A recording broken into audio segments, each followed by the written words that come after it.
The notification flashed across my private laptop screen as another $50,000 disappeared from our shared accounts, presumably to fund the lavish lifestyle my husband now shared with his assistant.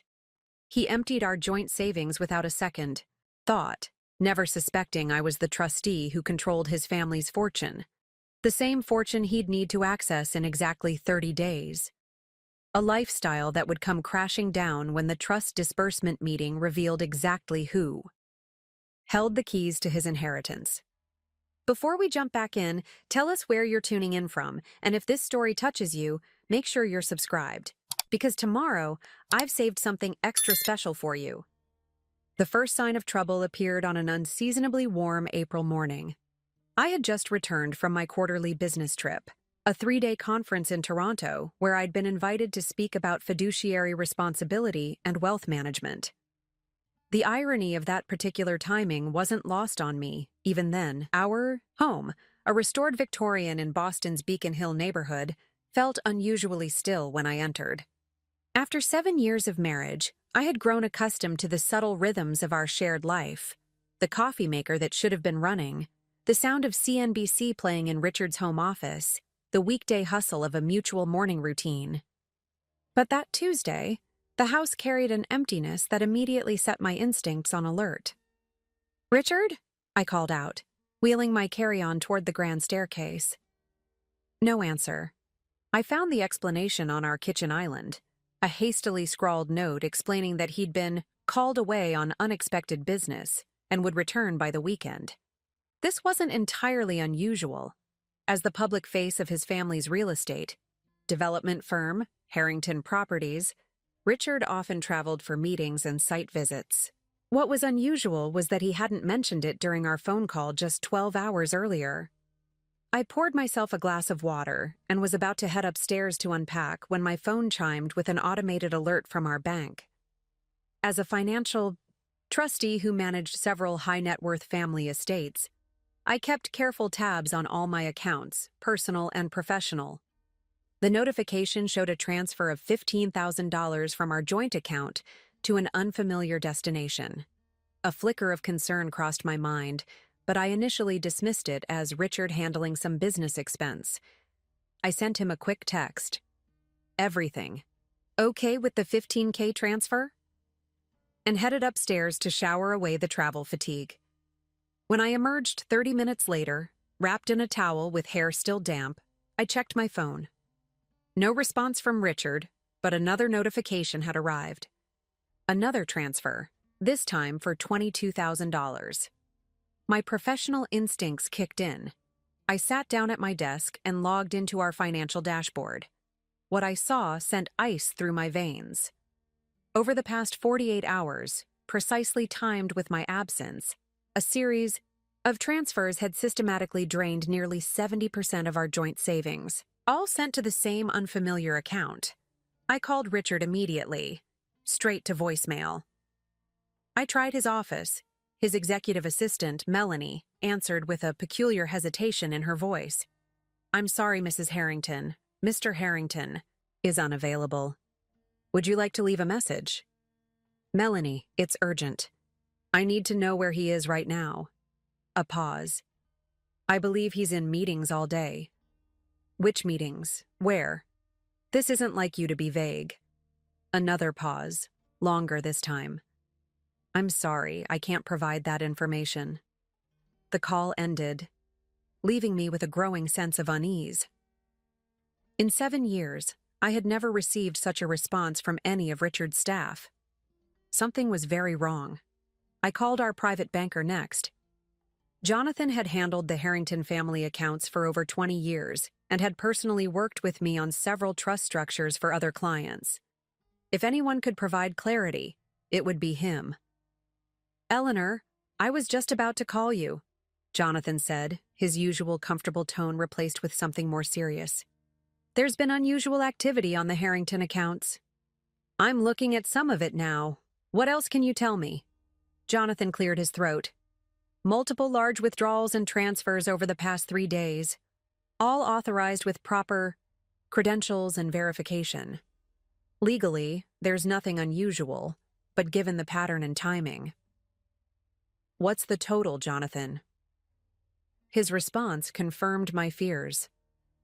Across all joint accounts, just over $1. $2 million has been moved. The transactions appear structured to avoid triggering our large transfer protocols. I thanked him and hung up, my mind already organizing facts and cataloging options. This wasn't just unusual activity. This was calculated. The timing during my absence, the structuring of transfers, the sudden business trip without details. The evidence suggested premeditation, not impulse. I moved to my secure laptop, the one connected to my private office network, not our home system. As one of Boston's most discreet trust attorneys, I maintained rigorous separation between systems. A decision that now seemed particularly prescient. What Richard never fully understood, what his father had specifically arranged before his death, was the extent of my professional involvement with the Harrington family's wealth.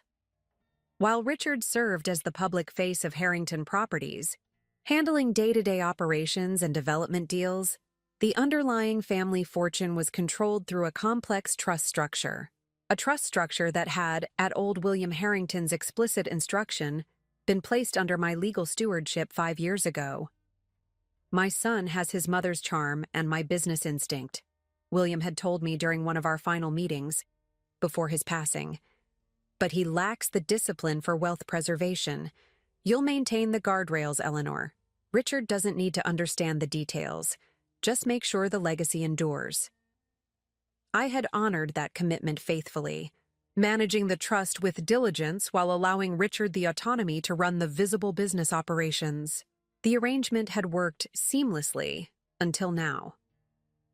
I logged into my professional system and reviewed the Harrington family trust documents.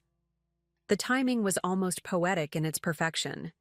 In exactly 30 days, the trust was scheduled for its 7-year disbursement meeting, the formal review where, as trustee, I would evaluate performance and authorize the next phase of distributions to beneficiaries.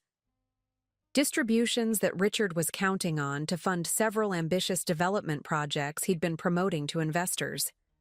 Projects that had been extensively covered in the business press, with Richard promising unprecedented expansion backed by significant family capital commitments. I pulled up a secure messaging platform and contacted Maria Santos, my most trusted associate at the firm. "Maria, I need comprehensive activity reports on Richard Harrington, personal and professional, last 90 days. Priority authorization. Sycamore Protocol." Sycamore Protocol was our firm's highest-level investigative authorization, typically reserved for suspected fraud cases. Maria would understand the severity immediately. Her response came quickly. "Authorization confirmed. Timeline for delivery? 24 hours. And Maria? Complete discretion." "Understood. Initiating now." I closed the laptop and sat in silence, processing the situation. 7 years of marriage. Countless charity galas where we'd presented the image of Boston's perfect power couple, the brilliant trust attorney and the charismatic developer, carrying forward one of the city's oldest family legacies. All of it now cast in shadow by a series of bank transfers and an absent husband. The next step was clear. I needed to understand exactly what I was facing before deciding how to respond.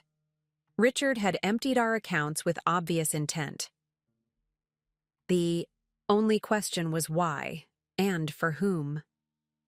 I changed into more comfortable clothes and prepared for what would likely be a long night. Before leaving my home office, I made one additional call to our security firm and had all access codes to our home changed effective immediately. If Richard returned unexpectedly, he would find himself locked out, a small but necessary precaution given the circumstances. As I headed downstairs to make coffee, my phone buzzed with a text message. Not from Richard, but from Caroline Westfield, a friend who sat on several of the same charity boards as me. "Eleanor, just saw Richard and Melanie at the Liberty. Thought you were out of town. Seemed rather familiar. Call me." The Liberty was one of Boston's most exclusive hotels. The final piece clicked into place with painful clarity. I set down my phone and took a deep breath. adjusting to this new reality. The money transfers, the sudden business trip, his executive assistant's strange behavior on the phone. My husband hadn't just betrayed our financial trust. He'd betrayed our marriage. And he'd done so without realizing one crucial fact. In 30 days, he would need to face me not just as his wife, but as the sole trustee controlling access to the Harrington family fortune. The fortune he would desperately need to continue, funding whatever new life he was planning. I picked up my phone and typed a single response to Caroline. "Thank you, I'm handling it." Preparing and narrating this story took us a lot of time, so if you are enjoying it, subscribe to our channel. It means a lot to us. Now back to the story. Then I opened my calendar and marked the date of the trust disbursement meeting with a new title, Day of Reckoning. Morning arrived with the crisp efficiency that had defined my professional life. I had slept surprisingly well, my mind having shifted from the emotional shock to analytical planning mode. A transition that had served me well throughout my career, managing complex trust disputes and high-stakes family wealth conflicts. By 6:30 a.m., I was seated at my kitchen island, dressed in a charcoal gray suit that I reserved for my most challenging court appearances. Before me lay 3 items: a steaming cup of French press coffee, my secure laptop displaying the Harrington Trust documents, and a legal pad filled with neatly organized notes. The doorbell rang at precisely 7:00 a.m. Maria Santos entered carrying a leather portfolio and a concerned expression. In her early 40s, Maria had been my right hand at the firm for nearly a decade.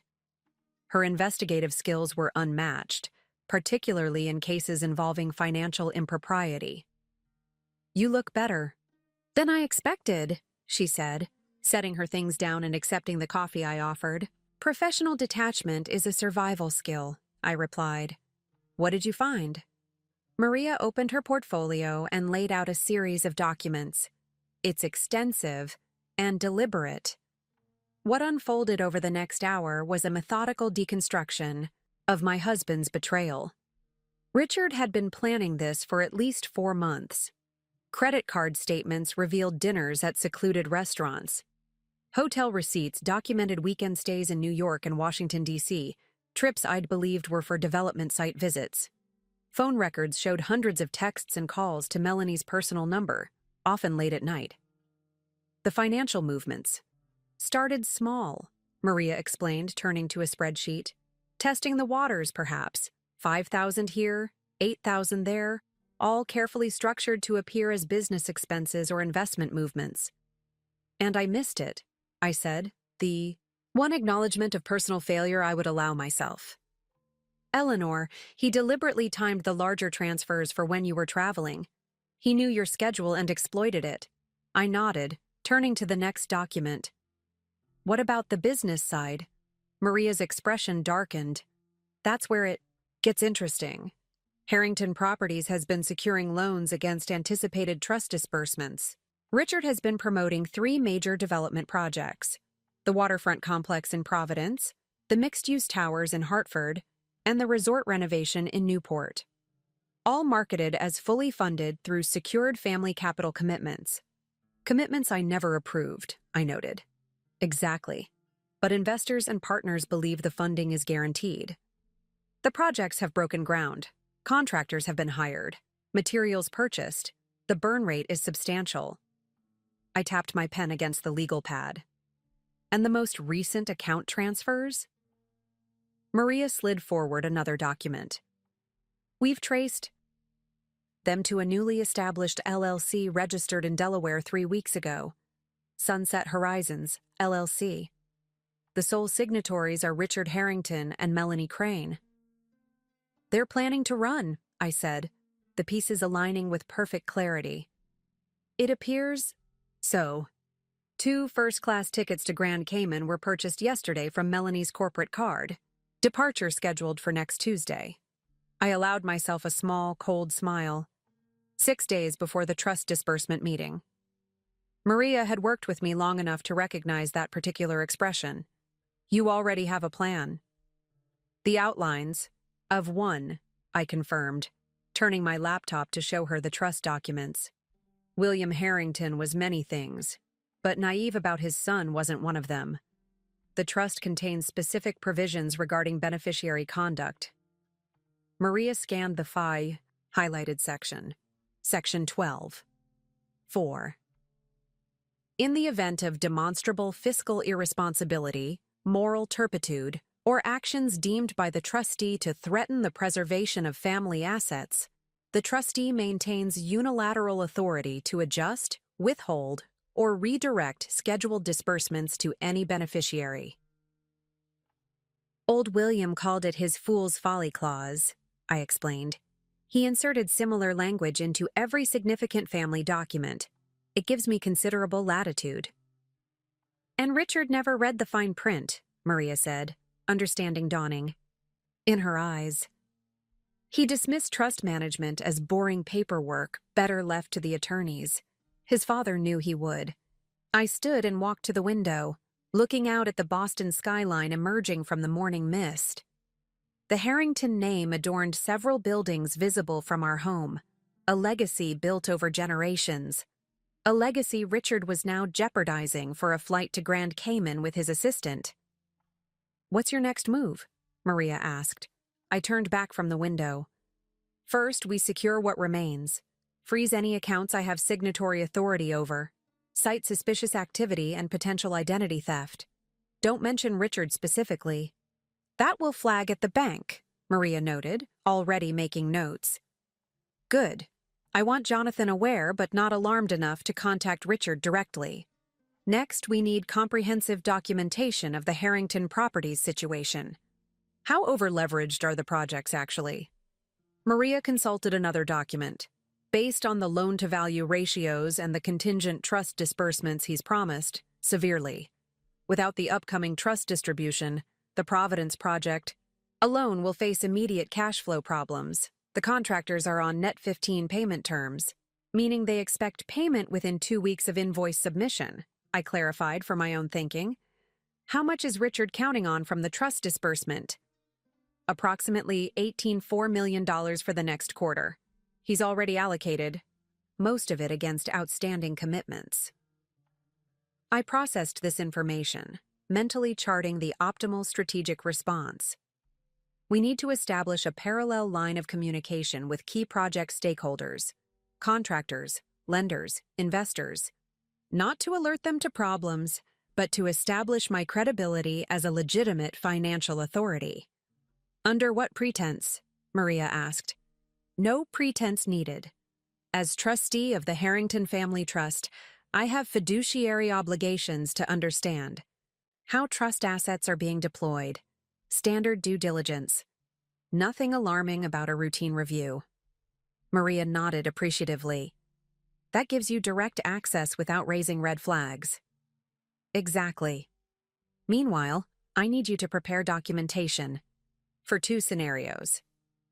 I returned to my legal pad and wrote out specific instructions. First, a contingency plan for restructuring the trust disbursements to protect the legitimate business interests while isolating Richard personally. Second, documentation supporting invocation of the fool's folly clause if necessary. "You're creating options," Maria observed. "Always. Richard believes he's operating with complete autonomy. That financial mirage extends to his business partners and investors. None of them understand that the money he's promised remains entirely under trustee discretion." I paused, considering the enormity of what I was contemplating. The actions I was planning would not just impact my marriage, they would affect hundreds of employees, multiple business partners, and 3 major development projects. "There's something else to consider," Maria said carefully. "The personal aspect." I raised an eyebrow. "You mean the affair?" "Not just the affair. The intentionality behind it. The planning. The account draining wasn't an impulsive act. It was calculated. The timeline suggests he's been building toward this for months. I absorbed this uncomfortable truth. The betrayal wasn't a moment of weakness, but a sustained campaign of deception. Richard had sat across from me at dinner, shared our bed, attended functions at my side, all while methodically preparing to abandon our marriage and abscond with our joint assets. Your personal accounts, Maria continued. How exposed are you? Minimally, I replied. I've always maintained separate professional accounts. The joint accounts were primarily for household expenses and shared investments. Substantial, but not debilitating to lose. Small mercies, Maria muttered. No, I corrected her. Prudent planning. I've spent my career advising families on wealth protection. I would be a poor practitioner if I didn't follow my own advice. Maria gathered her documents, organizing them into clear categories. What about Melanie? She is potentially liable for corporate card misuse at minimum. I considered this angle. Melanie Crane had been Richard's executive assistant for 3 years. Intelligent, efficient, and by all appearances, professionally dedicated. I had seen no signs of impropriety, which spoke to how carefully they had covered their tracks.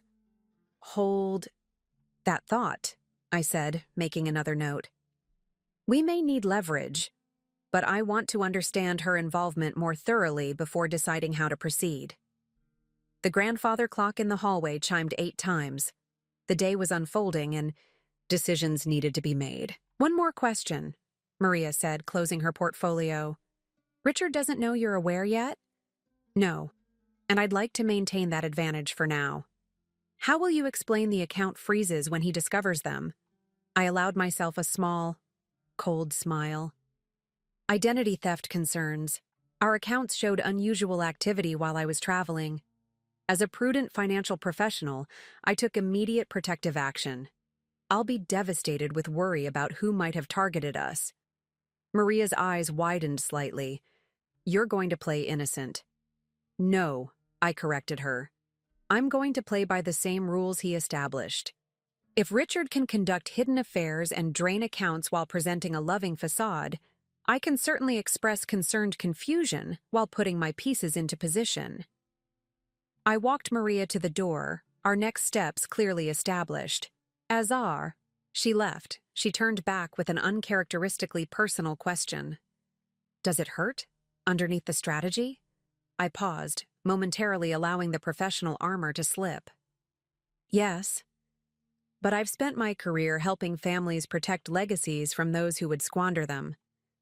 I never expected to defend the Harrington legacy from a Harrington himself, or from my husband. But that doesn't change what needs to be done. As the door closed behind Maria, I returned to my desk and opened my calendar. 6 days until Richard and Melanie's planned departure to Grand Cayman. 30 days until the trust disbursement meeting. The countdown had begun.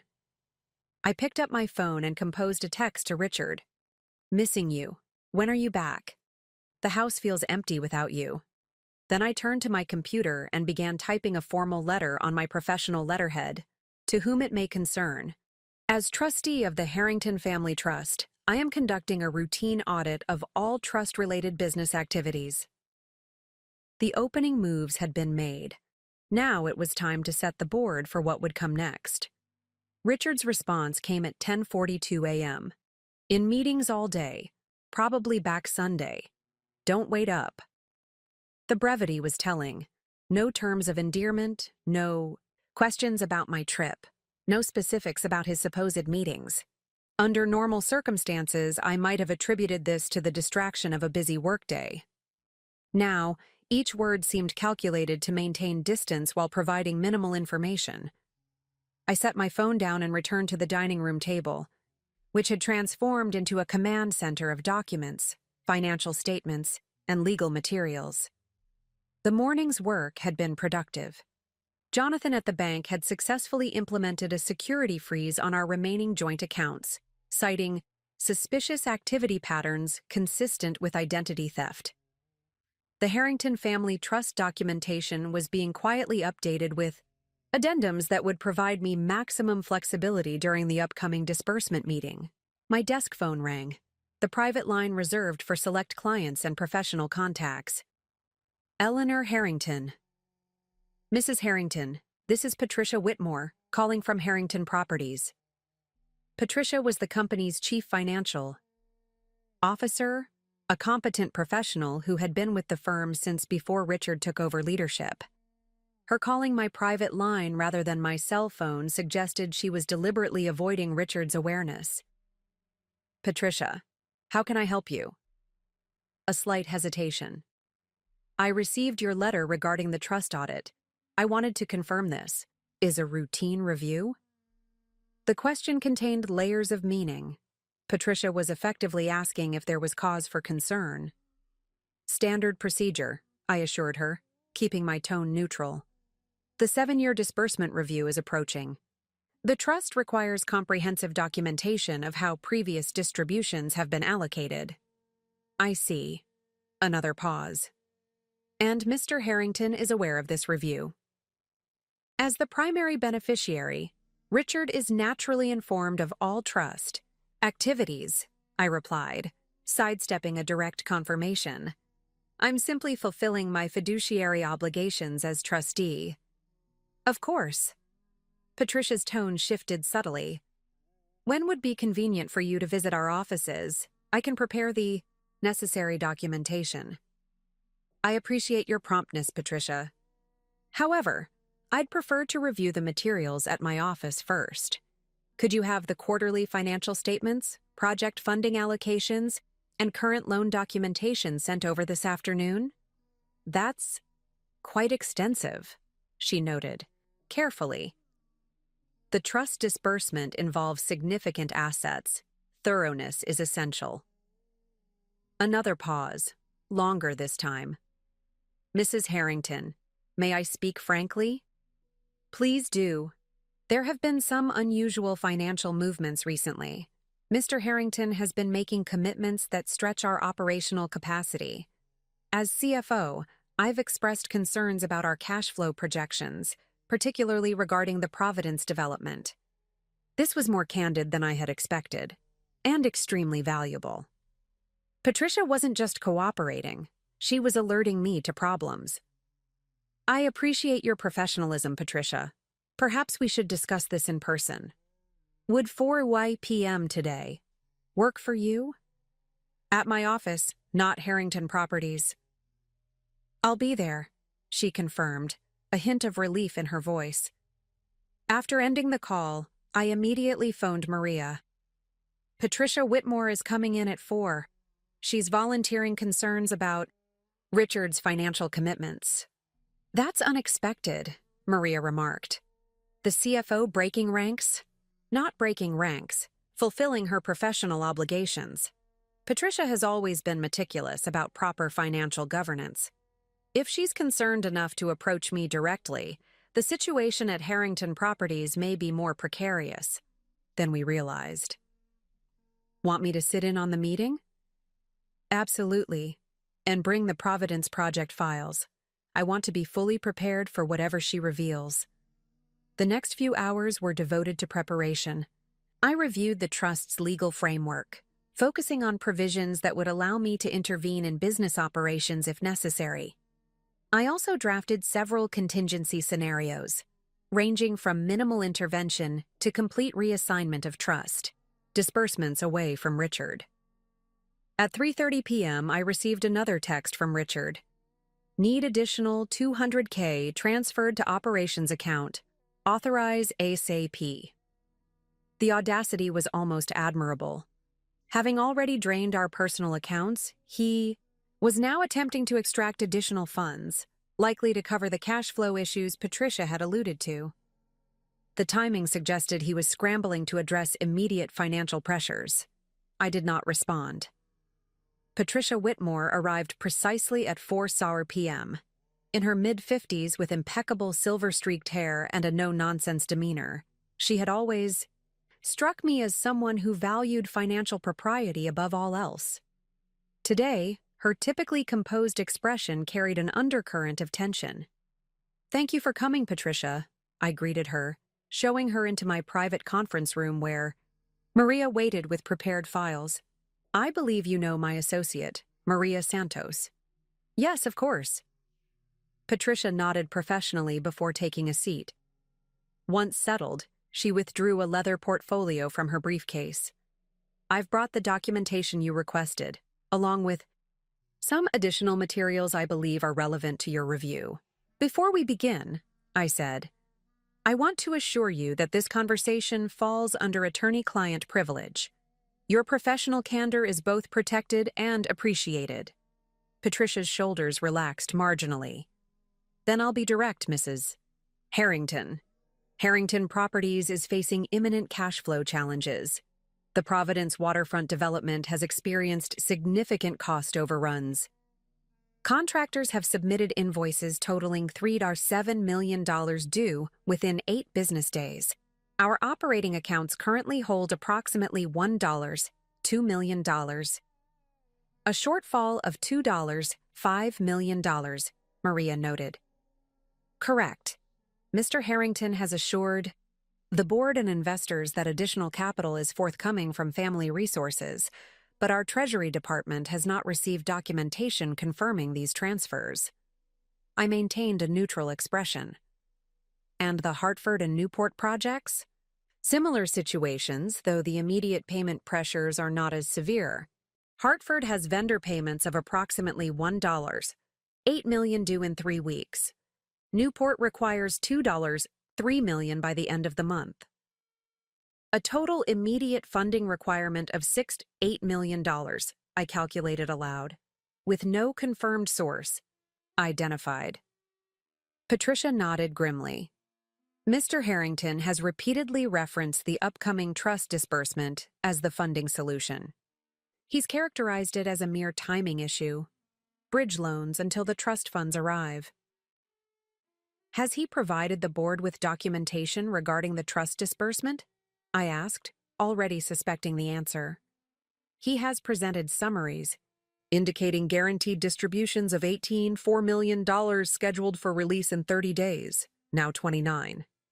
When I requested the actual trust documentation, he said it was being handled by the family attorneys. I exchanged glances with Maria before continuing. Patricia, as trustee of the Harrington Family Trust, I need to clarify something important. While the trust does have a scheduled disbursement review in 29 days, there are no guaranteed distributions. Each disbursement is subject to trustee review and approval based on specific criteria outlined in the trust documents. Patricia's expression shifted from concern to alarm. Are you saying the funds Richard has promised might not be forthcoming? I'm saying that all disbursements are contingent, not guaranteed. The trust was structured specifically to ensure that distributions serve the long-term interests of both the family and its business enterprises. The CFO took a moment to process this information. Mrs. Harrington, without those funds, we cannot meet our current obligations. Construction would halt. Vendors would initiate legal action. The reputational damage would be severe and potentially irreversible. I understand the seriousness of the situation, I assured her, which is why I'm initiating this review now, rather than waiting for the formal disbursement meeting. Patricia hesitated before asking her next question. May I ask why Mr. Harrington isn't involved in this discussion? As CEO, he should be addressing these financial challenges directly. It was the question I had been anticipating, the moment to decide how much to reveal. Richard is currently unavailable, I said carefully. And given the urgent nature of these financial concerns, I felt it necessary to gather accurate information immediately. As trustee, I have fiduciary obligations that exist independently of Richard's role as CEO. Patricia studied my face, her decades of financial experience allowing her to read between the lines. I see, she said finally. In that case, there's something else you should know. She withdrew another folder from her briefcase. 2 weeks ago, Richard established a new corporate entity, Sunset Horizons, LLC. He instructed our accounting department to transfer $4 million in development fees to this entity, characterizing it as a specialized project management consultant for the Providence development. Was this entity vetted through normal procurement channels? Maria asked. No, it was a direct executive authorization. When I questioned the unusual arrangement, Richard said it was a strategic partnership that required confidentiality due to competitive concerns. And did you investigate further? I prompted. Patricia's expression hardened slightly. I did. The business address for Sunset Horizons is a virtual office in Delaware. The only identified personnel are Richard and Melanie Crane. There is no evidence of legitimate project management capabilities or services being rendered. You've documented this, I assume? Thoroughly, Patricia confirmed, sliding the folder across the table. Including timeline, authorization documents, and transfer confirmations. My professional reputation is built on financial integrity. Mrs. Harrington, I cannot and will not be party to improper fund diversions. I nodded, respecting her principled stand. Thank you for bringing this to my attention, Patricia. Your professionalism is commendable. What happens now? She asked. The Providence contractors need to be paid within 8 days. Without immediate action, we'll be in default.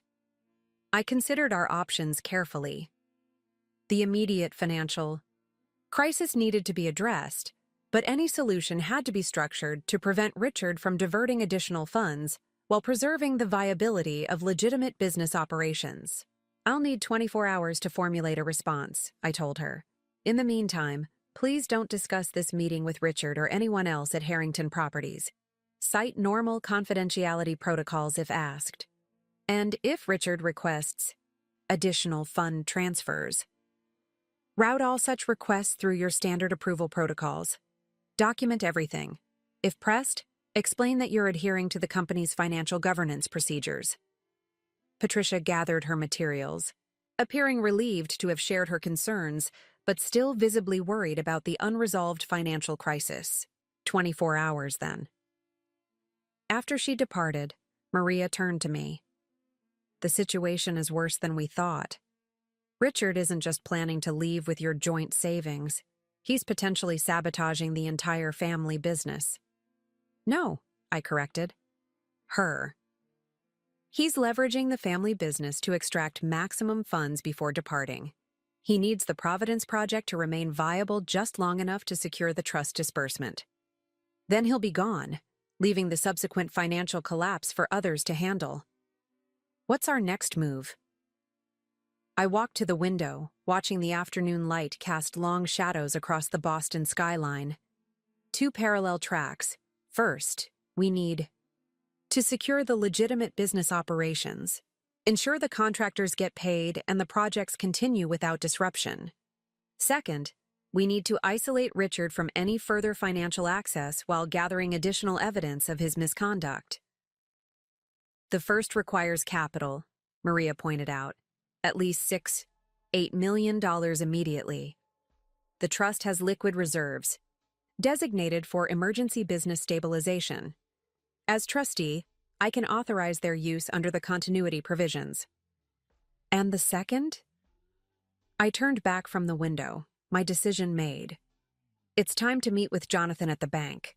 We need to trace every dollar that's flowed through Sunset Horizons and document Richard's misappropriation beyond any possible defense.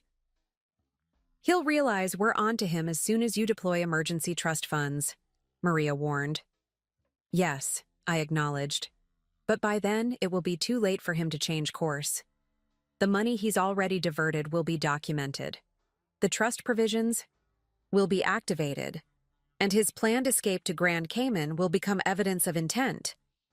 I checked my watch. Richard believes he has 29 more days to complete his plan. He doesn't realize the countdown has already begun, and it's not working in his favor. My phone buzzed again with another text from Richard. Did you get my message? Need that transfer ASAP. I set the phone aside without responding. The next move would be mine, not his, and it would change everything. Jonathan Caldwell's corner office at First Atlantic Private Bank offered a commanding view of Boston Harbor. As the sun began its descent, casting golden light across the water, the veteran banker reviewed the documents spread before him with increasing concern. This is Troubling, Eleanor, he said finally, removing his reading glasses. Very troubling indeed. I concur, I replied calmly, though the evidence of Richard's financial malfeasance was far beyond troubling. It was devastating, both personally and professionally. The emergency meeting with Jonathan had been arranged within hours of Patricia's revelations. As the Harrington family's primary banking relationship manager for over 2 decades, Jonathan possessed both the institutional knowledge and the authority to assist with the complex financial interventions I was now contemplating. To summarize, Jonathan continued, Richard has diverted approximately $7 million through various channels over the past 4 months. The joint accounts you shared have been systematically drained. Corporate funds have been redirected to this Sunset Horizons entity with no discernible business purpose.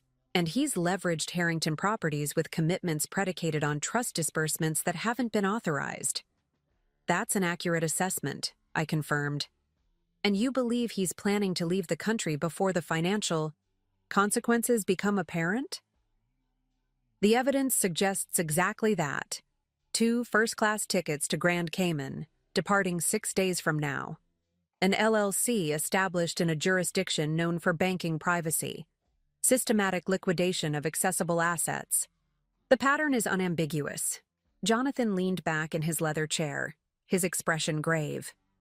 In 42 years of banking, I've seen similar situations, but never involving a family with your standing in the community. The Harrington name is practically synonymous with Boston development. If this becomes public, the reputational damage would be immense. Which is precisely why we need to act decisively but discreetly, I emphasized. My priority is threefold.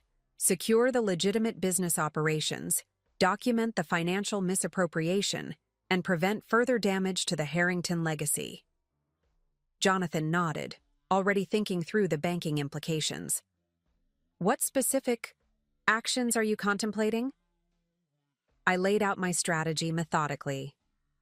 First, immediate collateral verification on all loans made to Harrington Properties. I need to understand exactly what assets Richard has pledged against recent financing. We can provide that by tomorrow morning, Jonathan confirmed.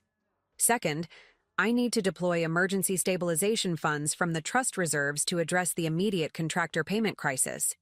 That will require expedited processing. Jonathan made a note. How much? $7 million allocated. Specifically for verified vendor payments. The funds should be transferred to a new dedicated account with dual authentication requirements. Patricia Whitmore and myself as required signatories. That prevents Richard from accessing or redirecting the funds, Jonathan observed. He won't be pleased. His pleasure is not my concern, I replied evenly. My fiduciary duty is to the trust and its legitimate business interests, not to Richard's personal preferences. And the third action? Jonathan prompted. Complete documentation and freezing of all assets connected to Sunset Horizons, LLC. I need forensic tracing of every dollar that's flowed through that entity. Jonathan's eyebrows rose slightly. That will require court orders unless you have signatory authority. I anticipated that obstacle, I said, withdrawing another document from my portfolio. This is an emergency petition for temporary financial oversight to be filed with the court tomorrow morning. It cites specific trust provisions regarding potential misappropriation of family assets and requests expedited judicial review. The Brutau. Bankers scanned the document, impressed by its thoroughness. This will certainly get the court's attention. Do you believe Richard will contest it? He may try, but the evidence is substantial, and time is not on his side. Even a temporary freeze would prevent any further fund transfers before his planned departure. Jonathan set the petition aside and regarded me thoughtfully. Eleanor, forgive my directness, but there's a personal dimension to this situation. That can't be ignored. Richard is your husband. These actions, while perhaps financially necessary, will effectively end your marriage. I met his gaze steadily. The marriage ended the moment Richard decided to drain our accounts and abandon his responsibilities. I'm simply ensuring that his personal betrayal doesn't destroy a multi-generational family legacy and the livelihoods of hundreds of employees. Jonathan nodded, satisfied with my resolve. Very well, I'll initiate the account verifications immediately and prepare the necessary structure for the emergency fund deployment. The documentation will be ready for your review by 9:01 a.m. tomorrow. As our meeting concluded, my phone displayed 5 missed calls from Richard and a series of increasingly agitated text messages. 5:14 p.m. Need to discuss urgent business matter. Call immediately. 5:48 p.m. Where are you? The Providence situation. Needs attention now. 6:22 p.m. Eleanor, this is serious. Call me back. 6:37 p.m. Have you frozen our accounts? Getting security alerts from the bank. 7:01 p.m. Call me right now. The escalating tone confirmed what I had suspected. Richard had discovered the initial account security measures. The controlled professional facade was cracking under pressure, revealing the desperation beneath. I composed a brief, measured response. In meetings regarding potential identity theft issues with our accounts. Very concerning. Will call when finished. The message maintained my pretense of obliviousness while buying critical time to execute the financial containment strategy. Richard's reaction would be telling. The response came almost instantly. Where are you meeting? I'll come to you. Another deflection was necessary. With banking security team, highly technical discussion about unusual transfer patterns. We'll explain everything later tonight. As Maria and I left First Atlantic's offices, the evening sky had darkened to deep indigo. The financial district's buildings glowed with the light of late workers, their windows forming a constellation of illuminated squares against the night. He's getting nervous, Maria observed as we walked to the car. The account freezes have him rattled. As they should, I replied. Richard believed he could operate with impunity, extracting funds without consequences until his planned departure. The sudden resistance has disrupted his timeline. What do you expect him to do next? He'll attempt to access alternative financial resources, business lines of credit, emergency reserves, possibly even personal loans from associates. When those avenues prove insufficient, he'll accelerate his departure plans. The Grand Cayman tickets are for Tuesday, Maria reminded me. 5 days from now. I expect he'll try to move that up to this weekend once he realizes the extent of the financial constraints we're implementing. My phone rang. Richard again. This time I answered. Eleanor, finally! His voice carried forced casualness underlaid with tension. What's going on with our accounts? It's the strangest thing, I replied, matching his tone with practiced confusion. The bank's security team contacted me about suspicious transfer patterns. Apparently, there have been numerous large withdrawals while I was traveling. They've implemented temporary security protocols while they investigate potential identity theft. A pause. Did you authorize these security measures? Of course. Wouldn't you? The activity patterns apparently match known fraud indicators. The bank is just being thorough. Another pause, longer this time. I could almost hear him calculating his response, weighing how much to reveal against how much I might already know. These security measures are creating problems with some time-sensitive business transactions, he said finally. I need you to contact the bank and have the restrictions lifted immediately. Richard, they're investigating potential financial crimes. I can't simply demand they stop because it's inconvenient. That would look suspicious, wouldn't it? His frustration was palpable even through the phone. This is interfering with Harrington Properties operations. We have critical vendor payments pending. The company accounts should be unaffected. I noted innocently. This only involves our personal finances. There are interconnected transactions, he said carefully. Temporary capital allocations that need to be reconciled.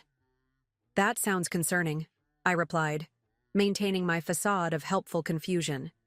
Perhaps we should meet with Patricia to review these interconnected transactions? I'm sure she could help clarify the appropriate financial governance procedures. The mention of Patricia, who Richard didn't yet know had already spoken with me, caused another telling silence. That won't be necessary, he said finally. Just contact the bank first thing tomorrow and have the security holds removed. I'll handle the business side. I'll do my best, I assured him. Though the security team mentioned the investigation might take several days to complete.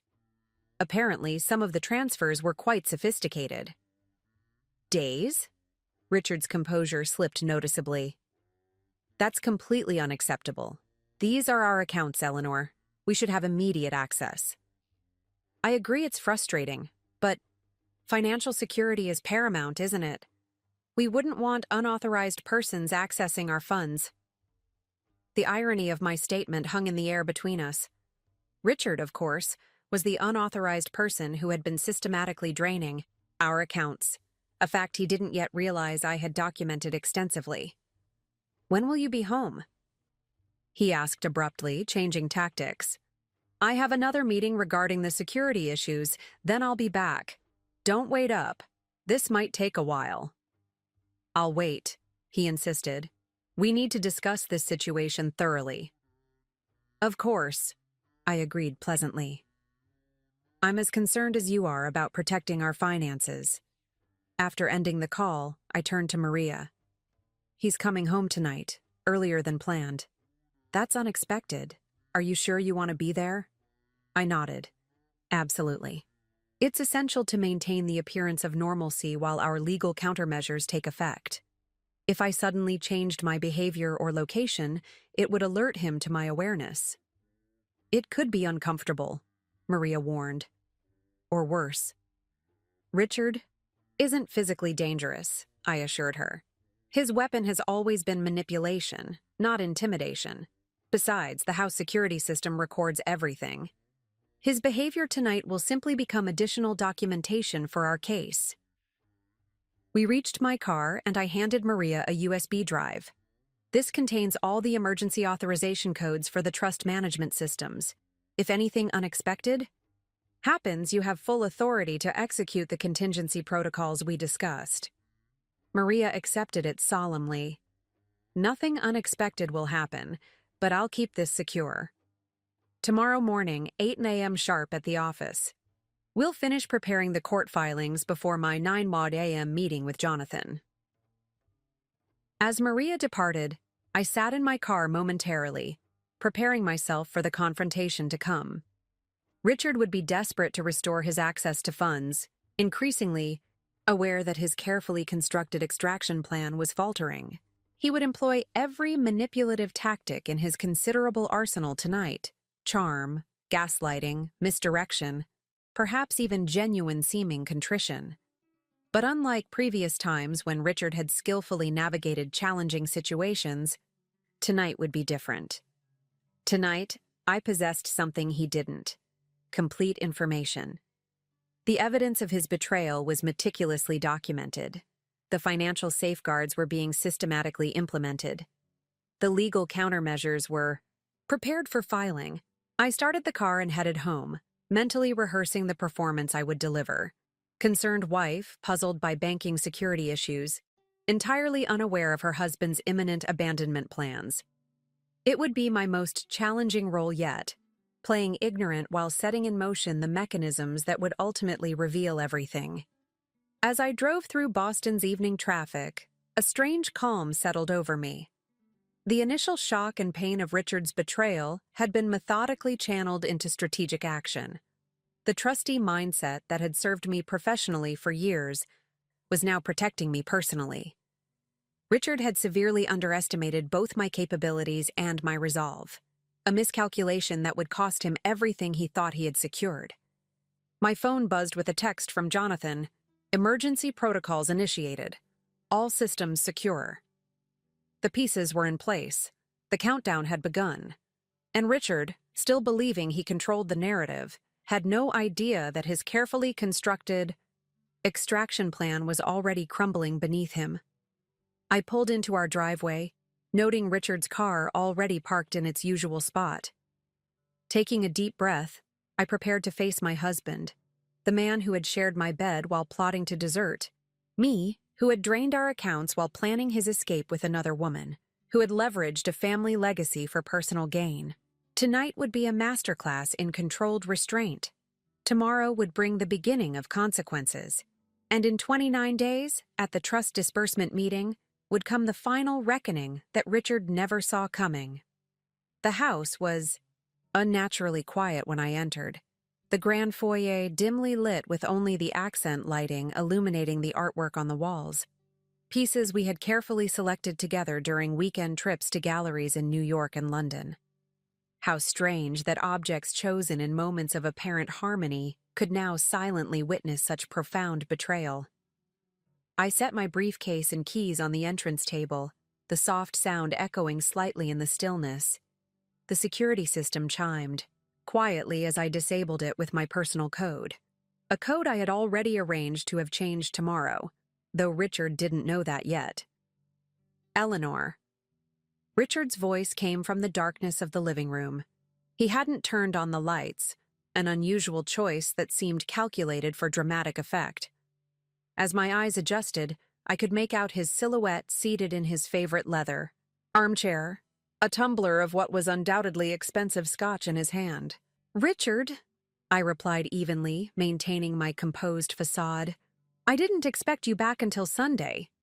"Clearly." He took a slow sip from his glass. "Yet here I am." I moved toward the light switch, but Richard's voice stopped me. "Leave it. I prefer the ambiance." Theatrics. Richard had always had a flair for the dramatic, particularly when setting a scene for difficult conversations. In our early years together, I had found this quality charming, the mark of someone who understood the importance of presentation and atmosphere. Now I recognized it as a manipulation tactic, an attempt to control the emotional tenor of our interaction. "How was Toronto?" he asked, his tone deceptively casual. "Productive," I answered, setting my purse aside and taking a seat on the sofa across from him. The panel discussion on fiduciary responsibility was particularly relevant. "Fiduciary responsibility," Richard repeated, a hint of something dark coloring his voice. "An interesting area of expertise." "It's quite literally my profession, Richard."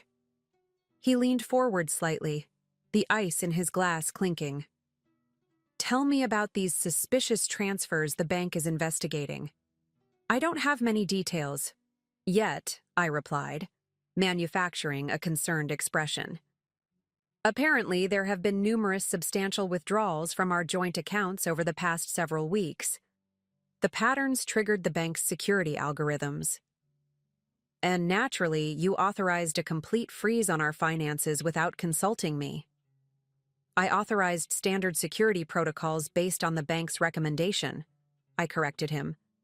It seemed the prudent response to potential identity theft. "Wouldn't you have done the same?" Richard studied me carefully, searching for signs of knowledge beyond what I claimed. Finding none, I had spent years perfecting my professional poker face in high-stakes negotiations. He shifted tactics. "The timing is exceptionally problematic," he said, setting his glass down with deliberate precision. "Harrington Properties has critical payment obligations that cannot be delayed. These security measures are creating a genuine business crisis." I tilted my head slightly, the picture of wifely concern. "I don't understand. How would our personal account security affect company operations? Surely the corporate accounts are separate." Richard's jaw tightened momentarily, a tell I recognized from countless dinner parties when conversations veered into territory he found challenging. "There are temporary fund allocations between accounts to optimize cash flow. Standard practice." "Is it?" I asked innocently. "That sounds unusual from a corporate governance perspective. Does Patricia approve of these allocations?" The mention of Patricia's name caused a barely perceptible flinch. Patricia handles her responsibilities. I handle mine. Of course, I conceded smoothly. I'm just surprised that corporate operations would be affected by our personal banking issues. It seems like an unnecessary business risk. Richard stood abruptly, moving to the bar cart to refill his glass. The controlled movement couldn't quite mask his growing agitation. Your concern is noted, but unnecessary. I simply need you to contact the bank tomorrow and have these security measures lifted. Immediately. I'll certainly try, I assured him, though the fraud investigation team mentioned it could take several days to complete their review. Days? The word escaped with barely suppressed fury before he regained his composure. That's unacceptable. These are our accounts, Eleanor. Our money. Our jointly held assets, I clarified gently, which is precisely why protecting them from unauthorized access is so important. Richard turned to face me, his expression hardening. Are you implying something? Not at all, I replied calmly. I'm simply emphasizing the importance of security for shared financial resources. I'm sure you agree. The tension between us stretched like an overwound spring. Richard was calculating his next move, weighing how much to reveal against how much I might already know. I maintained my expression of mild concern mixed with confusion, revealing nothing of the extensive, countermeasures already in motion. You seem different, he said finally, studying me with narrowed eyes. Different how? I can't quite place it, he admitted, the first genuine statement of our conversation. There's something in your manner. I offered a tired smile. It's been a long day, Richard. Identity theft concerns on top of a demanding conference schedule would affect anyone's demeanor. He nodded slowly, apparently accepting this explanation. When did you first notice these suspicious transfers? I didn't notice them at all, I answered truthfully. The bank's security team contacted me directly. Apparently, the withdrawal patterns matched known fraud indicators. And what exactly did they tell you about these patterns? Multiple large transfers during a short time frame, unusual destination accounts, transactions occurring while I was traveling, standard red, flags for potential account compromise. Richard took another sip of his scotch, his expression unreadable. And it didn't occur to you that I might have legitimate reasons for these transfers? The amounts in question were substantial, Richard, hundreds of thousands of dollars. If you had legitimate plans for such significant withdrawals, wouldn't you have mentioned them? His eyes met mine, calculating. Sometimes business opportunities require discretion and quick action. Business opportunities, I repeated softly. Through our personal accounts rather than company channels? The line between personal and business finance is often fluid for entrepreneurs, he replied dismissively. Not everything fits neatly into compartmentalized structures. The audacity was breathtaking. He was actually attempting to normalize the systematic draining of our joint accounts, recasting theft as entrepreneurial flexibility. I see, I said, allowing a hint of confusion to color my tone. Well, I'm sure the bank's investigation will clarify everything quickly.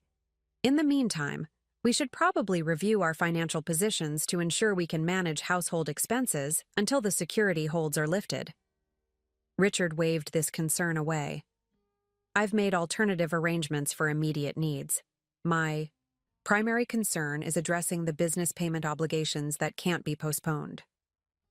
Which obligations specifically? I asked, pressing gently. His expression tightened. The Providence development has contractor payments due next week. Significant amounts that must be processed on schedule to avoid construction delays. How significant? Several million, he admitted reluctantly. The exact figures are detailed in the project documentation. I nodded thoughtfully. That does sound pressing. Perhaps we should meet with Patricia tomorrow to review the situation. As CFO, She'd have the most comprehensive understanding of the payment requirements and available options. The suggestion visibly unsettled him. That won't be necessary. I'll handle the financial arrangements. But if the payments are as critical as you suggest, wouldn't a coordinated approach be more efficient?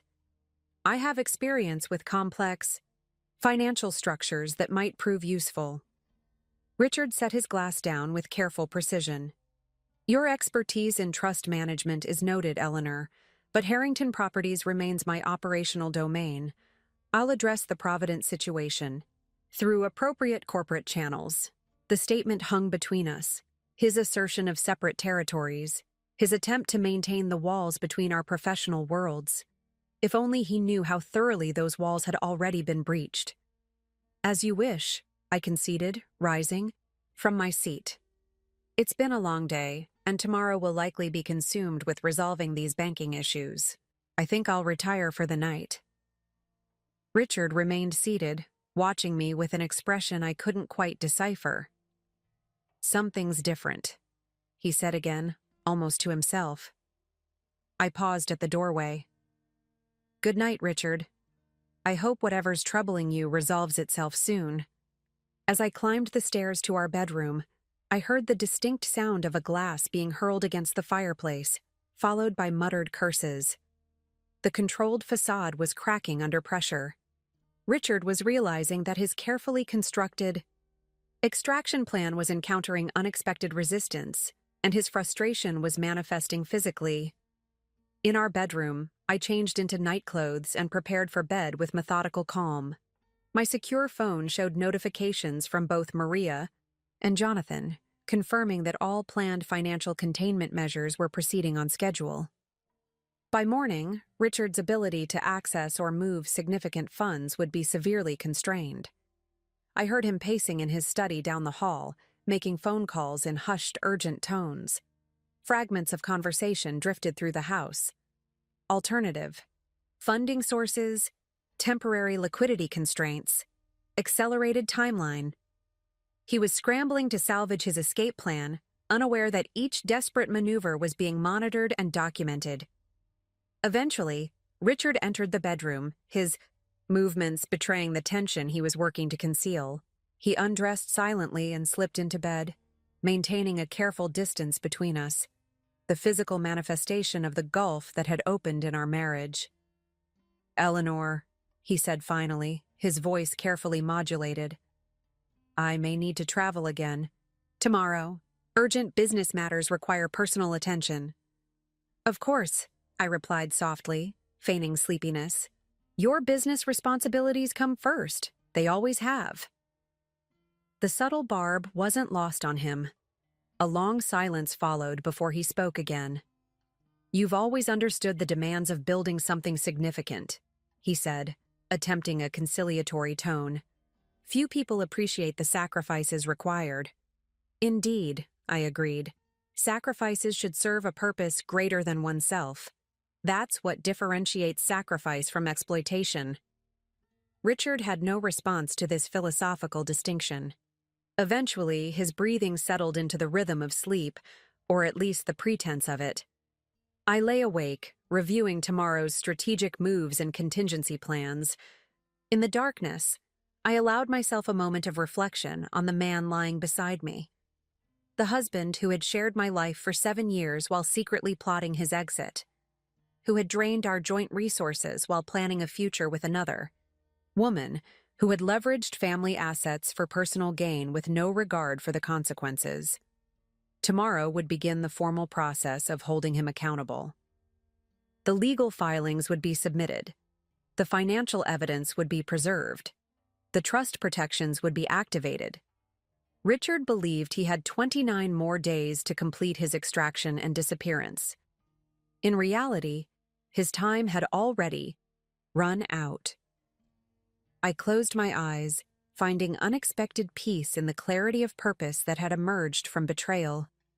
Richard had forgotten, or perhaps never truly understood, exactly who he had married. By morning, the process of reminding him would begin in earnest. Morning arrived with the soft chime of my alarm at 5:30 a.m. I opened my eyes to find Richard's side of the bed already empty, unusual for a man who typically treasured his sleep until at least 7.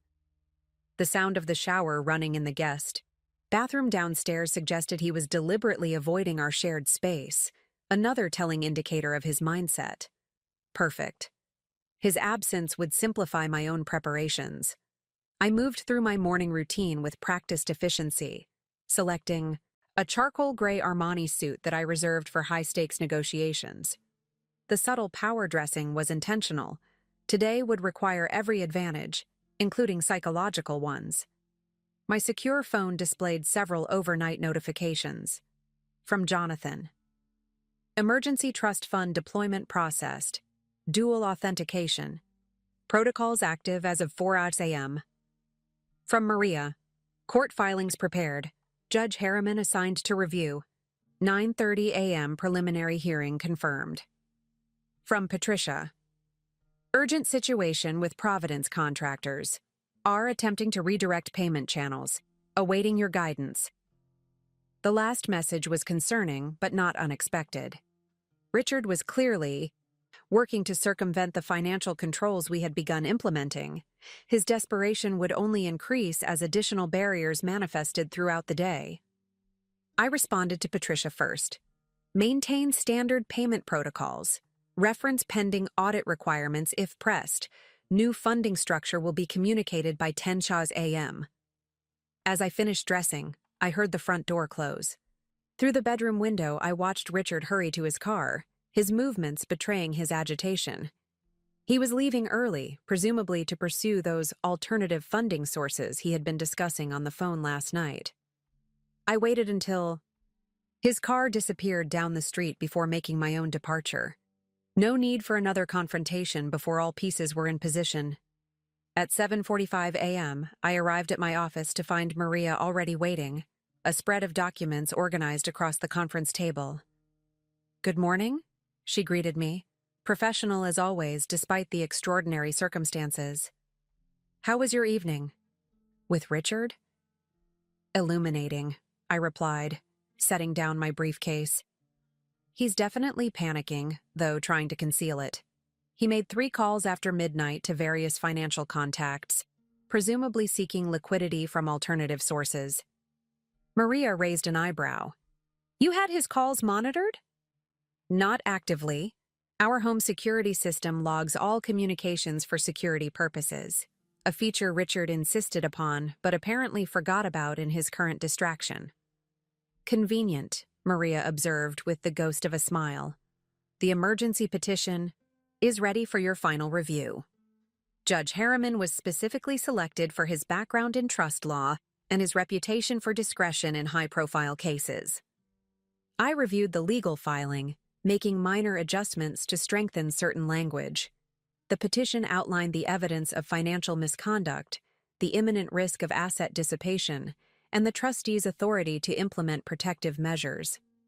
It requested temporary restraining orders on all accounts associated with Richard Harrington and Sunset Horizons, LLC, pending a full hearing. "Has Richard made any attempts to access the trust accounts directly?" I asked, signing the final page. 3 attempts overnight, all rejected by the security protocols. He also called the Trust Administration Office at 6:15 this morning, demanding immediate disbursement authorization. On what grounds? Urgent business requirements necessitating capital infusion. The request was documented and politely deferred to the trustee, you, as per standard protocols.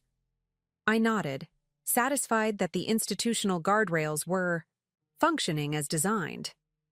And the Providence contractor situation? Maria pulled up relevant documentation on her tablet. Richard instructed the project management team to redirect payment authorizations through a new approval channel, himself and Melanie Crane as dual signatories, bypassing Patricia and the standard financial governance structure. Bold, I remarked, and entirely outside corporate governance protocols. Has he succeeded in implementing this change? No. The system requires CFO authorization for modification of payment channels. Patricia has encountered technical difficulties processing his request. Excellent. That buys us the time we need. I checked my watch. The court hearing is in 90 minutes. Before that, I need to speak with William's former attorney. George Harrington III, no relation to the Harrington family despite the name similarity, had served as William's personal attorney for over 30 years before his retirement. Though no longer actively practicing, he retained unique insights into William's intentions regarding the family trust structure. At 8:15 a.m., George welcomed me into his home office, a book-lined sanctuary in his Cambridge residence. At 78, he remained sharp-minded and direct. "Eleanor," he greeted me, his handshake firm despite his age. "Your message suggested urgency. How can I assist?" I explained the situation concisely, outlining Richard's actions and my planned response. George listened without interruption, his expression growing increasingly grave. "William anticipated this," he said finally, rising to retrieve a file from his personal safe. Not the specific circumstances, but the potential for Richard to prioritize personal interests over family legacy. He handed me a sealed envelope, yellowed slightly with age. "William instructed me to provide this to you if Richard ever attempted to circumvent the trust structures or misappropriate family assets. It's a letter documenting his concerns and explicitly reinforcing your authority as trustee to take whatever corrective actions you deem necessary." The document was a powerful reinforcement of my legal position, William's own words providing context and support for the precise measures I was now implementing. "Thank you, George. This will be invaluable." "William valued two things above all else," the elderly attorney said as he walked me to the door. "The Harrington legacy and people of integrity. He saw both in you, which is why he structured the trust as he did. Richard never fully appreciated his father's wisdom in this regard." At 9:25 a.m., Maria and I arrived at the courthouse for the emergency hearing. The proceedings had been arranged with unusual privacy, the case docket number obscured to minimize public attention. Judge Harriman, a distinguished jurist with salt and pepper hair and penetrating eyes, reviewed the petition with careful attention to detail. "Mrs. Harrington," he addressed me directly after examining the evidence, "the documentation you've provided indicates systematic financial misconduct and imminent risk of further asset dissipation. As trustee of the Harrington Family Trust, you've acted within your fiduciary authority to implement protective measures. This court finds sufficient cause to grant the temporary restraining orders as requested, pending a full evidentiary hearing." He signed the orders with deliberate precision. "These restraining orders will take effect immediately upon filing. All financial institutions named in the petition are hereby directed to freeze the specified accounts and preserve all transaction records."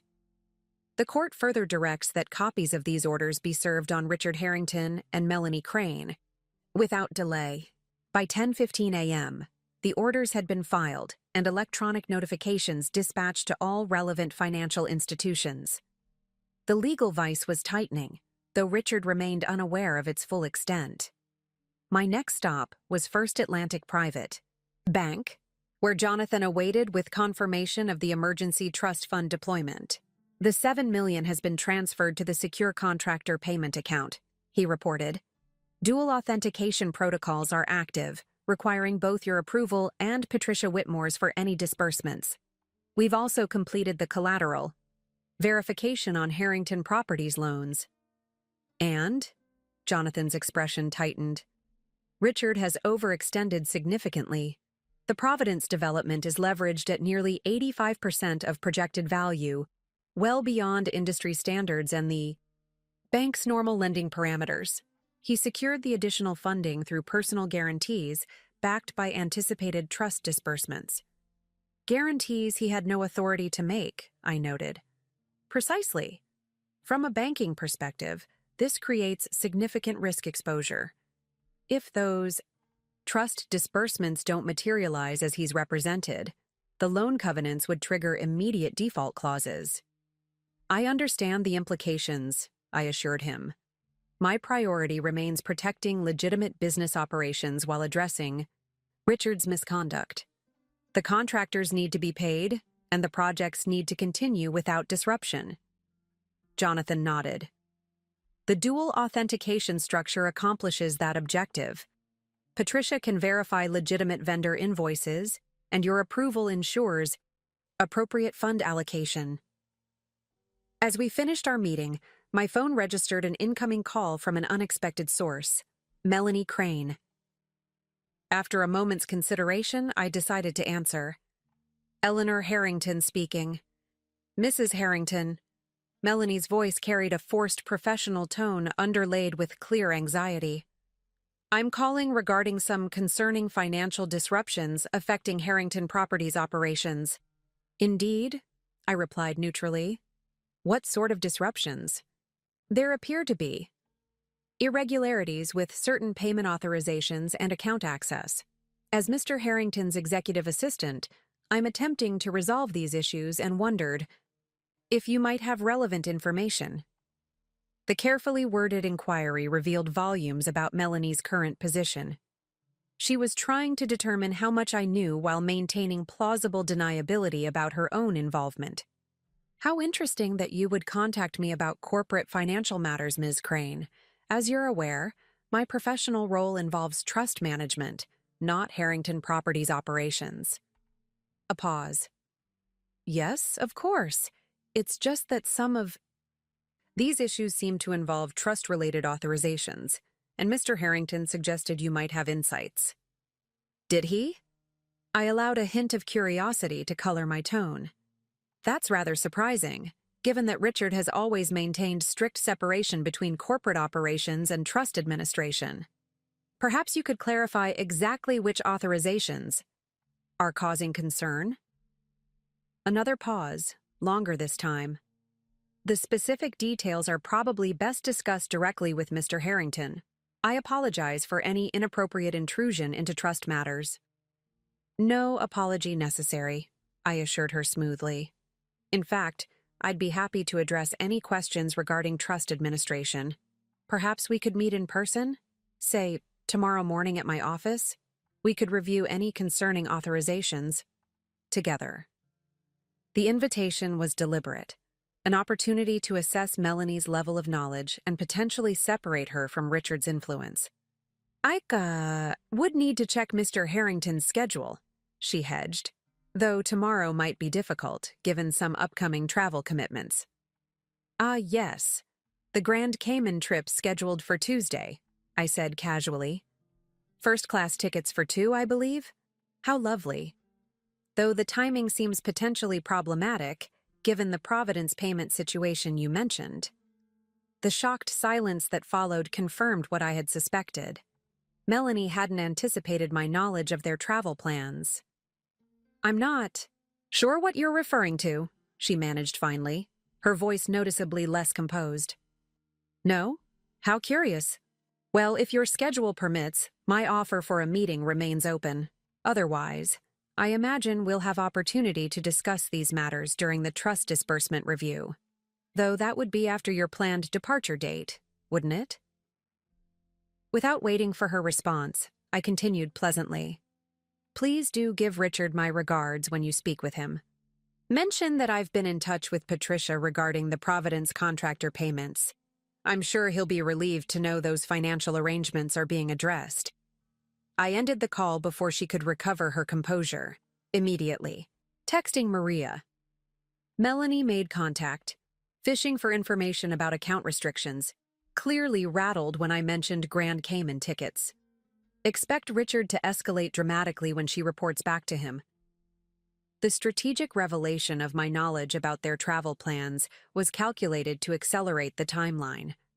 Richard would now realize that his extraction plan had been discovered, forcing him to make increasingly desperate moves that would further document his intentions. At 11:30 a.m., I reached Patricia at Harrington Properties to coordinate the contractor payment structure. The situation has intensified, she reported. Richard is attempting to redirect project funds through alternative channels. He's also called an emergency executive meeting for 1 p.m. today. Will you attend? Yes, though I'm increasingly uncomfortable with the direction of his instructions. He explicitly directed me to identify creative financing solutions, regardless of standard corporate governance constraints. Document everything, I advised her. The dual authentication payment system is now active. We'll process legitimate contractor invoices through that structure, ensuring project continuity while maintaining appropriate controls. Patricia's relief was audible. Thank you. This preserves both the project's and my professional integrity. By noon, the financial containment strategy was fully implemented. All accounts associated with Richard Harrington and Sunset Horizons had been frozen pursuant to court order. The emergency trust funds had been secured with dual authentication requirements. The legal documentation of Richard's misconduct was preserved and filed with appropriate authorities. The trap was set. Now we would see how Richard responded when he discovered just how thoroughly his extraction plan had been dismantled, and who had orchestrated its unraveling. My phone chimed with an incoming text from Richard. We need to talk, immediately. Meeting you at your office. 12:30. The confrontation was imminent. I straightened my desk, reviewed the key documentation one final time, and prepared to reveal what Richard had fatally miscalculated, that the wife he had planned to abandon was the same trustee who controlled every dollar of the fortune he had attempted to exploit. Richard arrived at my office building at 12:27 p.m., 3 minutes ahead of his self-declared meeting time.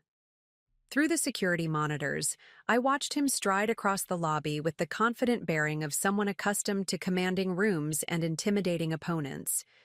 His tailored navy suit and perfect Windsor knot presented the image he had carefully cultivated: successful, authoritative, in control. It would be the last time he entered my professional space believing himself to hold the upper hand. I instructed my assistant to escort him directly to my private conference room rather than my personal office, a deliberate choice to establish a more formal setting for what was about to unfold. Maria was already positioned there, ostensibly reviewing documents but actually ensuring all recording systems were functioning properly. Every word and gesture of the impending confrontation would be preserved. At precisely 12:30 p.m., Richard entered the conference room, his expression darkening momentarily at the sight of Maria. I need to speak with my wife. Privately, he announced, the expectation of immediate compliance evident in his tone. Maria is preparing documentation relevant to our discussion, I replied calmly from my seat at the head of the conference table. Her presence is necessary. His jaw tightened almost imperceptibly. Eleanor, this is a personal matter. Is it? I raised an eyebrow slightly. Your text suggested an urgent conversation. Given recent events, I assumed it would involve financial matters that might benefit from my associate's expertise. Richard's calculated gaze assessed the situation, likely weighing the benefits of forcing the issue against the time it would. Waste. Efficiency won out. Fine, he conceded, taking a seat directly across from me. We can speak frankly in front of your associate. The slight pause before the last word carried a dismissive edge that didn't escape my notice. I folded my hands on the table, my expression professionally neutral. What can I help you with, Richard? His response was immediate and direct. I need you to explain why our accounts are frozen, why Harrington Properties payment systems are suddenly requiring dual authentication, and why I've received notification of emergency court filings naming me as a respondent. So he had already discovered the full scope of the morning's legal and financial interventions. Interesting. Someone at the bank or courthouse had alerted him faster than anticipated. Those are substantial questions, I acknowledged. Let's address them systematically. Richard leaned forward, his patience visibly thinning. Let's not play games, Eleanor. Something is happening, and I want to know exactly what you think you're doing. What I'm doing, I repeated thoughtfully. is fulfilling my fiduciary responsibilities as trustee of the Harrington Family Trust while protecting joint assets from unauthorized dissipation. The specific mechanisms you've mentioned are standard protective measures implemented in response to documented financial misconduct. The clinical precision of my answer seemed to momentarily throw him off balance. He had clearly expected either ignorance or emotion, not this calm professional assessment.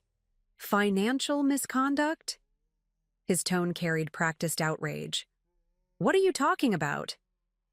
I signaled to Maria, who promptly opened a leather portfolio and began laying documents on the table between us.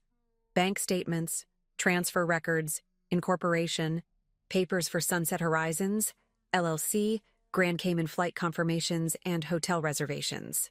Over the past 4 months, I began, my voice measured and methodical, you have systematically transferred approximately $37 million from our joint accounts to various destinations, culminating in the recently established Sunset Horizons entity.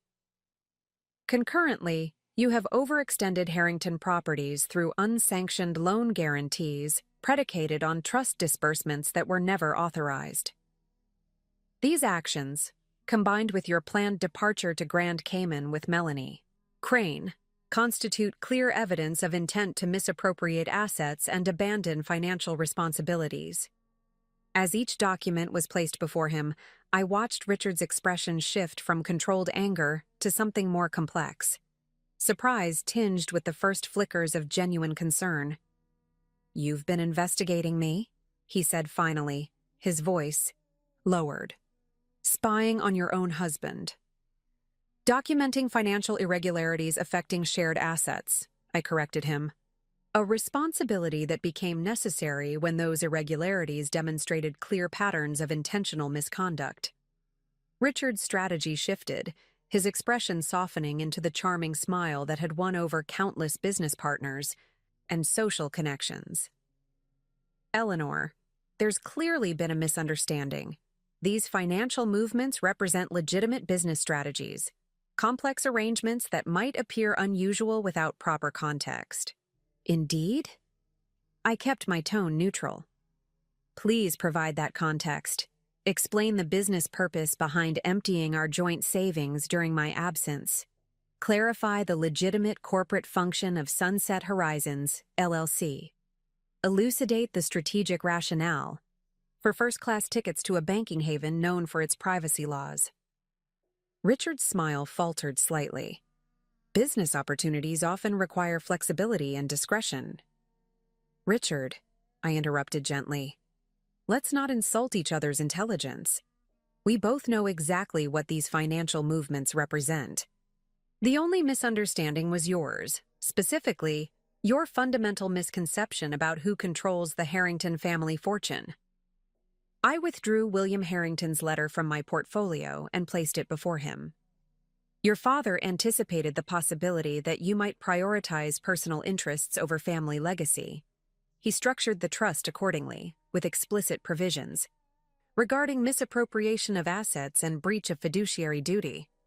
Richard's confidence visibly wavered as he scanned his father's handwritten letter, the familiar script spelling out contingencies specifically designed to constrain the behaviors he had been exhibiting.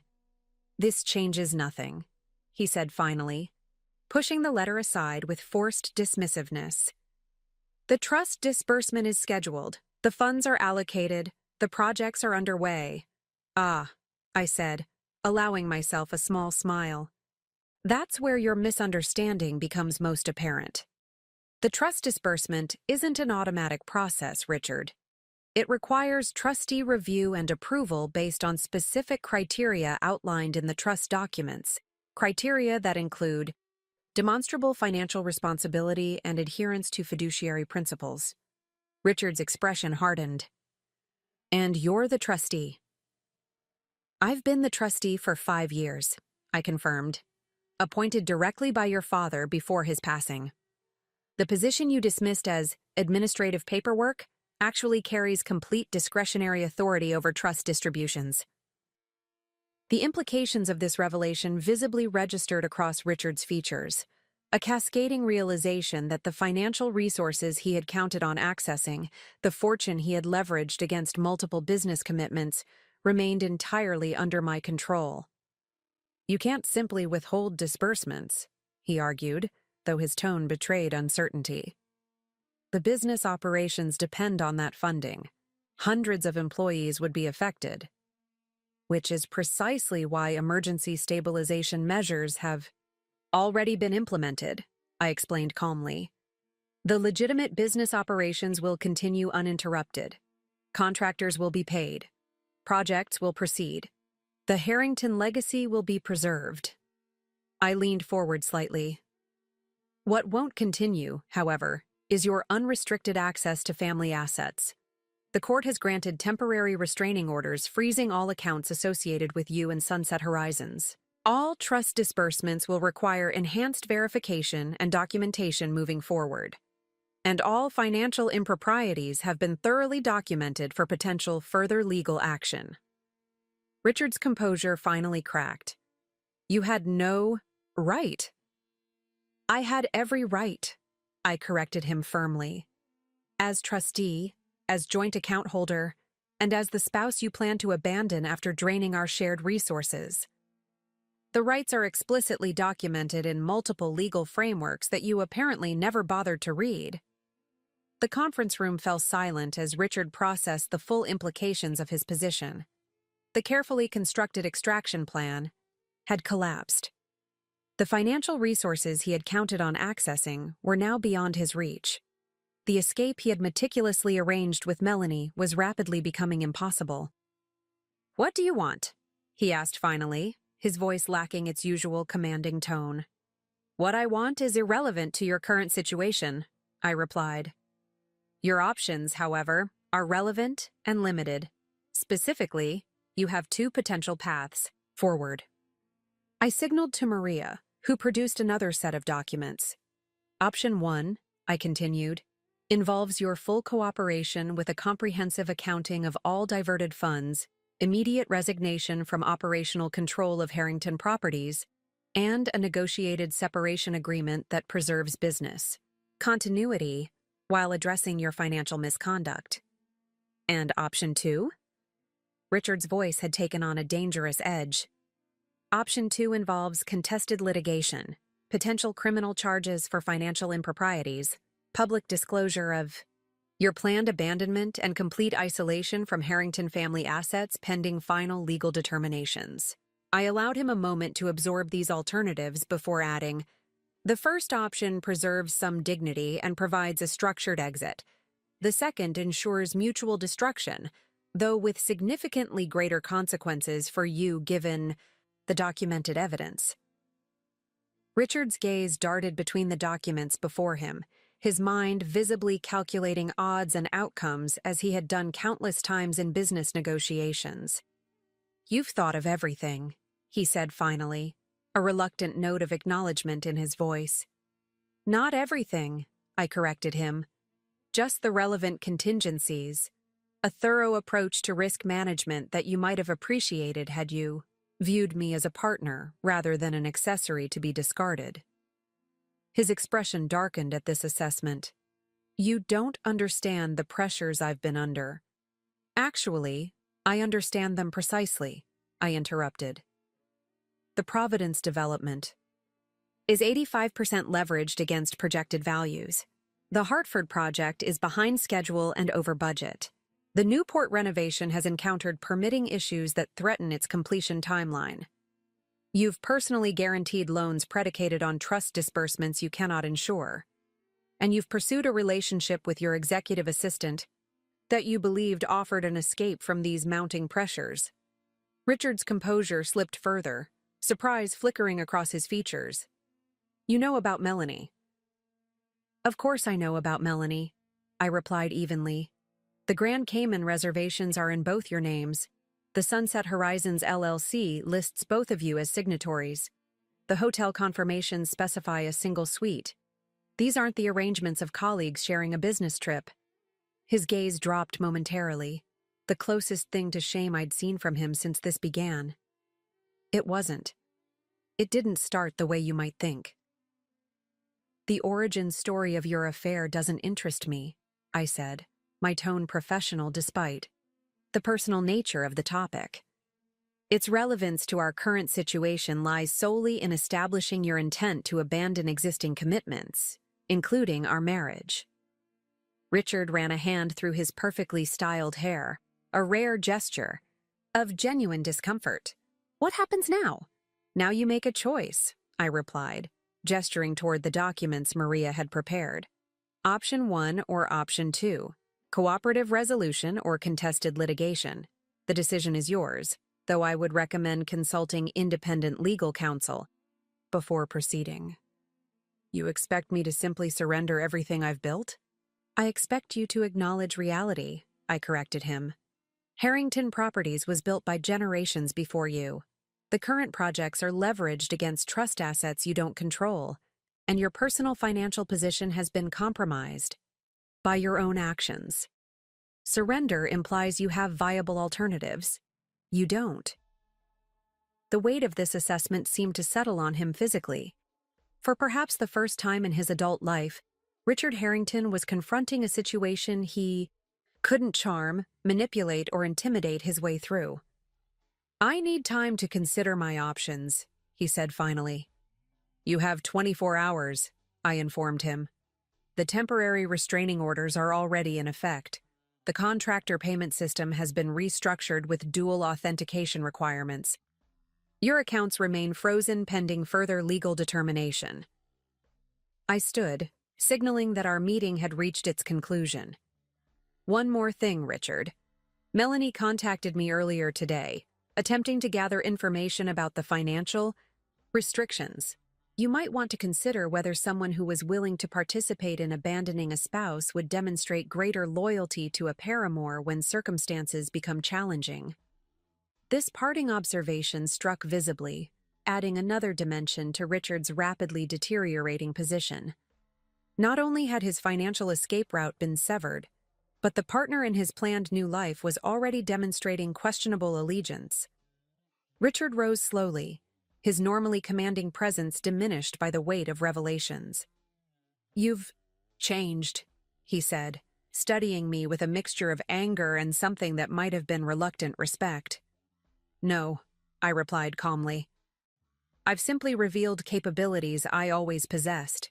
The miscalculation was yours in failing to recognize them, or to consider that the trustee your father appointed might take those responsibilities seriously. As Richard moved toward the door, his customary confidence noticeably absent, I added, one final observation. The Harrington legacy deserves better than what you've demonstrated, Richard. Your father knew that when he structured the trust as he did. Perhaps in time, you'll understand the wisdom of his decision. He paused at the threshold, clearly weighing potential responses, before departing without another word. The soft click of the door closing marked the end of one chapter and the beginning of another, both in the Harrington family story and in my own life. Maria gathered the documents methodically, her expression professionally neutral despite the personal drama that had unfolded. Do you think he'll opt for cooperative resolution? I considered the question carefully. Eventually, yes. Richard's primary motivations have always been self-preservation and image management. Once he consults competent counsel and understands the overwhelming evidence against him, pragmatism will prevail over pride. And Melanie? A secondary concern, I replied, returning to my desk. Though her loyalty will likely prove as transactional as the relationship itself, when the promised financial rewards fail to materialize, so too will her commitment to their planned future. As Maria departed with the documentation secured, I took a moment to process what had transpired. The confrontation had unfolded largely as anticipated, though Richard's final recognition of my capabilities carried an unexpected weight. Not validation, I'd never sought his approval, but acknowledgement of a fundamental misjudgment that had shaped our entire relationship. He had married a woman he believed he understood, only to discover in the moment of crisis that she possessed depths and strengths he had never bothered to perceive. The trustee he had dismissed as handling mere administrative paperwork had systematically dismantled his extraction plan with precise legal and financial countermeasures. My phone chimed with a message from Patricia. Richard just arrived at Harrington Properties, heading straight to executive meeting room. Appears agitated. How should I proceed? Attend the meeting. Document everything. Maintain standard protocols regardless of emotional pressure, I replied, confident in Patricia's professional judgment. The next 24 hours would be crucial. Richard would either accept the inevitable and pursue cooperative resolution, or he would attempt desperate countermeasures that would only strengthen the legal case against him. Either way, the trajectory was now clear. The Harrington family legacy would be preserved, legitimate business operations would continue, and Richard would face the consequences of choices made with arrogant disregard for responsibilities entrusted to him. I opened my calendar and confirmed my availability for the trust disbursement meeting still scheduled for 28 days from now. The meeting would proceed as planned, though with substantially different outcomes than Richard had anticipated when draining our accounts and planning his escape. The notification of my husband's betrayal had initially arrived as a shocking personal blow. The resolution was emerging as a professional vindication of principles I had long upheld, that legacy carries responsibility, that fiduciary duty transcends personal convenience, and that careful preparation often reveals itself most clearly in moments of crisis. Richard had emptied our accounts for his girlfriend, forgetting who controlled his trust. That miscalculation would define his future in ways he was only beginning to comprehend. The aftermath of Richard's departure from my office unfolded with the predictable chaos of a drowning man grasping at anything that might keep him afloat. By 3 p.m., reports began flowing in from various sources, painting a picture of increasingly desperate maneuvers. Patricia called first, her normally composed voice tight with tension. He's attempting a complete leadership purge. 3 department heads have been called in and summarily dismissed. He's redirecting all financial reporting through Melanie, bypassing standard channels entirely. Is he providing justification for these actions? I asked, making notes as we spoke. Corporate restructuring necessitated by evolving project requirements is the official language. Unofficially, he's telling the executive team that the company is facing a hostile takeover attempt that must be repelled at all costs. I couldn't help but appreciate the irony. Richard casting himself as the defender of Harrington Properties against external threats, when he had been systematically preparing to abandon it himself. How is the executive team responding? I inquired. Mixed reactions. Some appear genuinely alarmed by his claims. Others seem skeptical, particularly regarding the sudden nature of this supposed threat. A few have approached me privately with concerns about his erratic behavior. Maintain your position, I instructed. Document all irregular directives. Implement only those that comply with established corporate governance. Cite regulatory requirements if pressed. My next update came from Jonathan at First Atlantic Bank, who reported that Richard had attempted to access emergency credit lines using Harrington Properties assets as collateral. He appeared in person, demanding immediate liquidity for critical business continuity requirements, Jonathan explained. When informed that additional collateral verification would be necessary given recent court filings, he became demonstrably agitated. How agitated? I asked, though I could well imagine. Security was called, Jonathan replied delicately. No physical altercation occurred, but his departure was expedited by professional escort. The image of Richard, always so conscious of appearances, being escorted from his family's long-standing banking institution by security personnel, was a stark illustration of how quickly his carefully constructed facade was crumbling. By 4:30 p.m., Maria reported that Richard had engaged legal counsel, not his usual corporate attorneys, but Martin Bradshaw, an aggressive litigator known for scorched-earth tactics in high-net-worth divorces. Bradshaw has requested all documentation related to the trust structure and court filings, Maria noted. He's suggesting potential emergency motions to challenge the temporary restraining orders. Let him review everything, I replied confidently. The documentation is meticulous, the legal basis sound. Bradshaw specializes in emotional leverage and media manipulation, not trust law. Once he understands the actual legal landscape, he'll advise Richard accordingly. The most concerning update arrived at 5:45 p.m. from Patricia, who called from her car rather than her office, a security precaution that spoke volumes. Richard is attempting to convene an emergency board meeting to remove you as trustee, she reported. He's claiming breach of fiduciary duty, conflict of interest, and weaponization of financial controls for personal vendettas. Interesting strategy, I remarked, though I had anticipated something along these lines. Has he secured board support? He's working the phones aggressively. 3 board members have already contacted me seeking clarification about the financial situation. I've directed them to independently verified documentation rather than offering personal assessment. Perfect approach, I commended her. The facts speak for themselves. Has a formal board meeting been scheduled?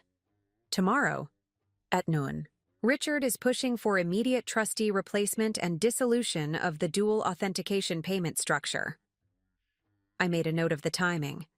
Will you attend? I've been specifically uninvited, Patricia replied, her tone suggesting this. Professional exclusion was unprecedented. Richard cited potential conflicts of interest due to my inappropriate communication with external parties. Meaning me, I clarified. Correct. Though as CFO, my attendance at financial governance discussions is typically mandatory under the corporate bylaws. The systematic removal of oversight figures was entirely consistent with Richard's approach to problems. Isolate, control the narrative, eliminate potential resistance. It had served him well in business contexts where his authority was unquestioned. It would prove less effective against the legal and financial safeguards now in place. Your exclusion actually strengthens our position, I assured Patricia. It demonstrates a pattern of attempting to circumvent established governance protocols, behavior directly relevant to the trust provisions regarding financial responsibility. After completing these calls, I convened a strategy session with my legal team to address Richard's predictable countermoves. By 7 p.m., we had prepared comprehensive responses to potential emergency motions, drafted a formal presentation for the board outlining Richard's financial misconduct, and documented the retaliatory personnel actions that had followed our initial protective measures. The emergency board meeting presents both challenge and opportunity, observed Thomas Winters, my lead trust litigation counsel. Richard believes he can leverage board relationships to undermine your trustee position. In reality, he's creating a formal venue where his financial improprieties will be officially documented in board minutes. Precisely, I agreed. The trust structure intentionally separates trustee authority from board influence. Williams specifically designed it to prevent exactly this type of attempted end run around fiduciary safeguards. As our strategy session concluded, my secure phone registered an incoming call from an unexpected source, Melanie Crane. After brief consideration, I decided to answer, motioning for Thomas to remain and activating the recording function. Eleanor? Harrington, I answered neutrally. Mrs. Harrington. Melanie's voice carried a strained formality. I believe we need to speak privately regarding recent developments. I'm currently with legal counsel, I replied. If this concerns trust, matters or ongoing litigation, having representation present would be appropriate. A pause. This is more personal in nature. I see. In that case, perhaps you could clarify the general topic before I determine whether counsel's presence is advisable. Another pause, longer this time. I want to discuss possible resolution paths that might benefit all parties involved. The careful wording suggested coaching, likely from Richard, though possibly from legal advisors. Either way, engaging directly could provide valuable insights into their current strategy. "I'm listening," I said simply. "The current situation has escalated in ways that serve no one's interests," Melanie began, her delivery sounding rehearsed. "Financial restrictions are impacting legitimate business operations. Legal proceedings create unnecessary public exposure. There may be more constructive approaches that address concerns while allowing appropriate business continuity." "Interesting perspective," I commented, particularly from someone who was prepared to leave the country in 5 days with millions in diverted funds. The sharp intake of breath on the other end of the line confirmed that my direct reference to their escape plan had landed with impact. "That characterization is unfair and inaccurate," she protested, though her voice lacked conviction. "Is it? The evidence suggests otherwise. Flight confirmations, hotel reservations, the sunset horizons, LLC structure, all meticulously documented and filed with the court." Another pause, this one suggesting consultation with someone else in the room. "Richard believes there's potential for negotiated resolution that preserves dignity for all parties." Richard's beliefs about negotiating positions have proven consistently unreliable, I observed.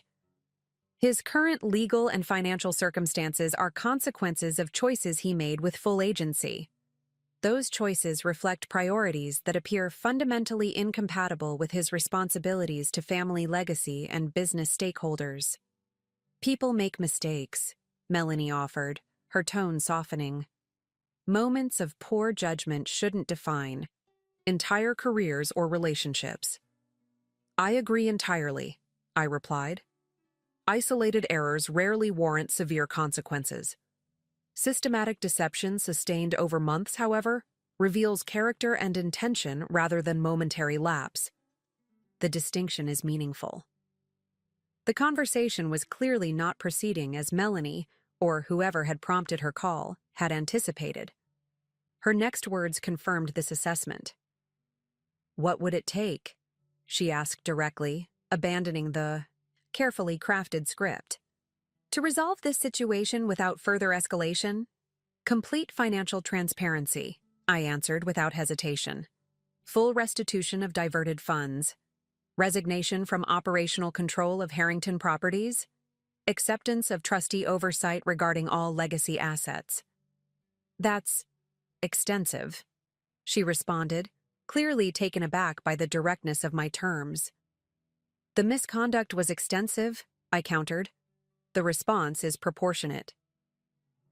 Another muffled consultation occurred before Melanie spoke again. "Richard is concerned that your personal feelings might be influencing professional judgments regarding business operations." "A reasonable concern," I acknowledged, "which is why all decisions are being documented with independent verification, all actions align with explicit trust provisions, and all financial interventions serve legitimate business continuity purposes. My personal feelings about betrayal remain entirely separate from my professional obligations as trustee." The distinction appeared to surprise her. "You're saying this isn't about revenge? This is about fulfilling fiduciary responsibilities, preserving family legacy, and protecting legitimate business interests from misappropriation," I clarified. "Revenge offers momentary satisfaction, but limited constructive outcomes. I'm focused on sustainable solutions that extend beyond emotional catharsis." A long silence followed before Melanie spoke again, her voice noticeably less confident. "I'll convey your position to Richard." "Please do," I replied. "And Melanie? A personal observation, entirely separate from legal or financial matters. Individuals who participate in deception often become its next targets when circumstances change. Worth considering as you evaluate your own path forward." After ending the call, Thomas raised an eyebrow. That final comment might have been slightly outside strict professional boundaries. "Perhaps," I conceded, "though sometimes a moment of genuine human connection proves more influential than formal legal positioning. Melanie is both co-conspirator and potential separate actor in this scenario. Creating space for her to reconsider her alignment might prove valuable. As evening descended over Boston, I returned home to find the house empty. Richard apparently having chosen alternative accommodations after our confrontation. The absence of his presence created a strange serenity in spaces that had so recently witnessed tense exchanges and calculated performances. I poured a single glass of wine and moved to the study that had been my private sanctuary within our shared home. Tomorrow would bring new challenges: the emergency board meeting, potential emergency court motions, perhaps even media attention if Richard pursued a more public strategy. Yet beneath the tactical complexities lay a simple truth that Richard had never fully grasped. The Harrington legacy had always been about more than buildings bearing the family name or profits from development projects. It represented a multi-generational commitment to creating enduring value through principled action. William Harrington had recognized this essential truth when structuring the trust and selecting its trustee. Richard had dismissed it as sentimental constraint on his personal ambitions. The consequence of that fundamental misalignment was now unfolding with the inexorable clarity of long-deferred recognition. My phone chimed with a message from Jonathan. Contingency funds secured, all systems prepared for potential escalation. Scenarios tomorrow. I replied with simple acknowledgement, knowing that whatever countermoves Richard attempted, the financial and legal foundations we had established would hold firm. The husband who had emptied our accounts for his girlfriend had indeed forgotten who controlled his trust, an oversight that would define the conclusion of our shared chapter and the beginning of whatever came next. Morning arrived with the crisp efficiency of a well-ordered mind. I awoke at 5:30 a.m., following the same methodical routine that had structured my professional life regardless of personal circumstances. The discipline provided stability amid the turbulence of recent revelations. By 7 a.m., I was reviewing final preparations for the emergency board meeting with Maria and Thomas in my office. The documentation was impeccable. Financial transfers meticulously tracked. Trust provisions clearly articulated. Richard's misconduct comprehensively evidenced. The board composition favors Richard in terms of personal relationships, Thomas E. observed, studying the roster of Harrington Properties directors. 4 of the 7 members were appointed during his tenure as CEO. 2 others have long-standing social connections with him. True, I acknowledged. But board fiduciary duty supersedes personal loyalty. At least it should when confronted with clear evidence of financial impropriety. These aren't merely friends making social judgments. They're directors with legal responsibilities to the company. Maria nodded. The presentation we've prepared leaves little room for ambiguity. Richard's actions are documented with independent verification at every stage. His current attempts to circumvent financial controls only strengthen the case that intervention was necessary. My phone chimed with a message from Patricia. R has been meeting privately with board members since 6 a.m., presenting narrative of trust overreach and temporary marital disagreement being weaponized against legitimate business operations. As expected, I noted, he's attempting to reframe financial misconduct as personal dispute, suggesting business interests are being harmed by trustee intervention. A strategy that falls apart once the board reviews actual documentation, Thomas pointed out. Particularly, the timeline showing trust intervention occurred only after substantial funds had been diverted and escape plans documented. At 9:30 a.m., Patricia called with troubling new information. Security reports that Richard arrived with external IT consultants this morning. They're implementing system changes to override the dual authentication payment protocols. Can they succeed? I asked, though I'd already anticipated such attempts. Temporarily, perhaps, but the banking structures require institutional verification that's beyond their reach. At best, they might create appearance of having restored control, while actual fund access remains restricted. Document everything, I instructed. These override attempts further demonstrate the pattern of attempting to circumvent proper financial governance. By 11:30 a.m., our preparations were complete. The board meeting was scheduled for noon at Harrington Properties headquarters, Richard's chosen terrain for what he clearly viewed as a decisive confrontation. His selection of venue was telling. He believed familiar surroundings and established dynamics would advantage his position. As we gathered our materials to depart, Jonathan called with final confirmation that all financial safeguards remained secure.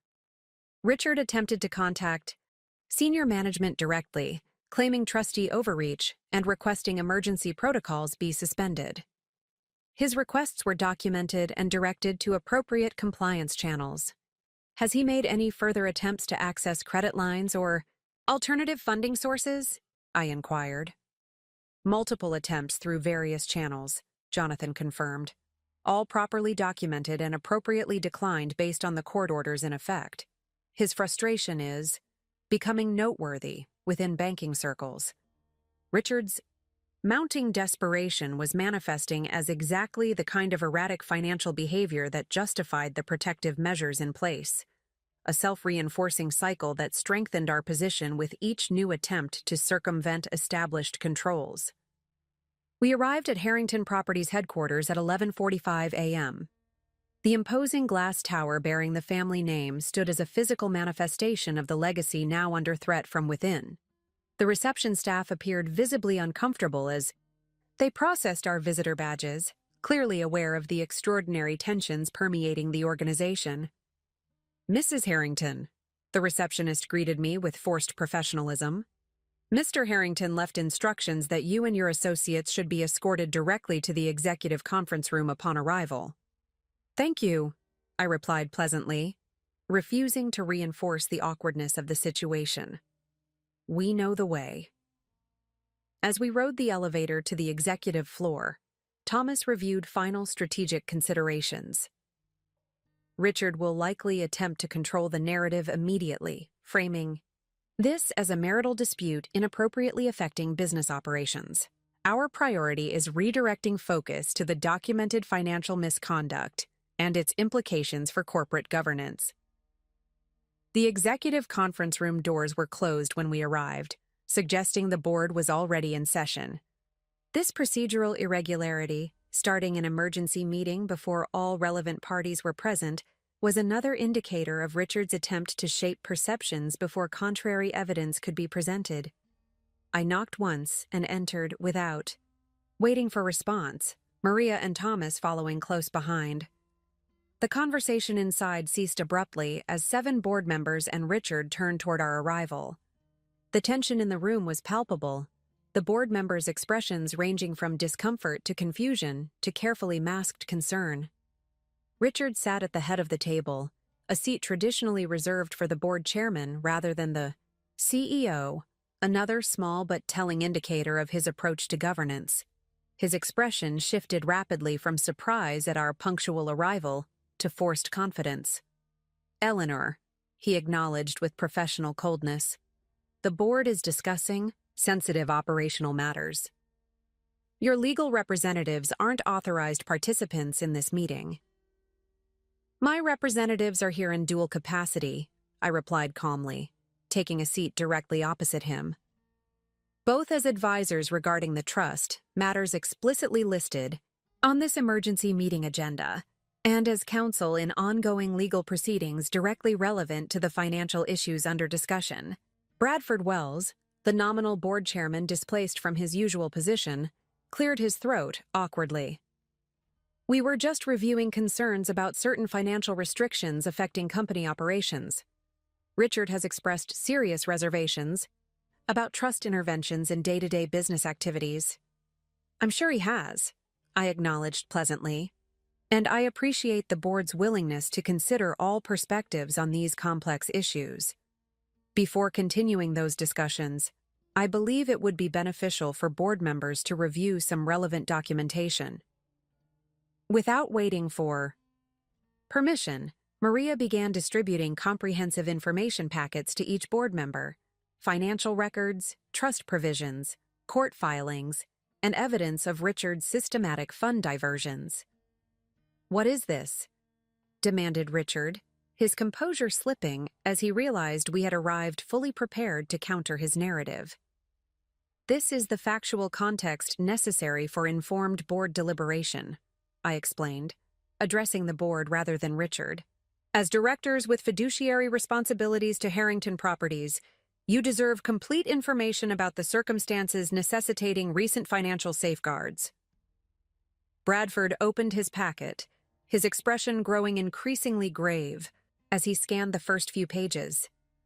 The other board members followed suit, the room falling into stunned silence as they absorbed evidence of their CEO's extensive financial misconduct.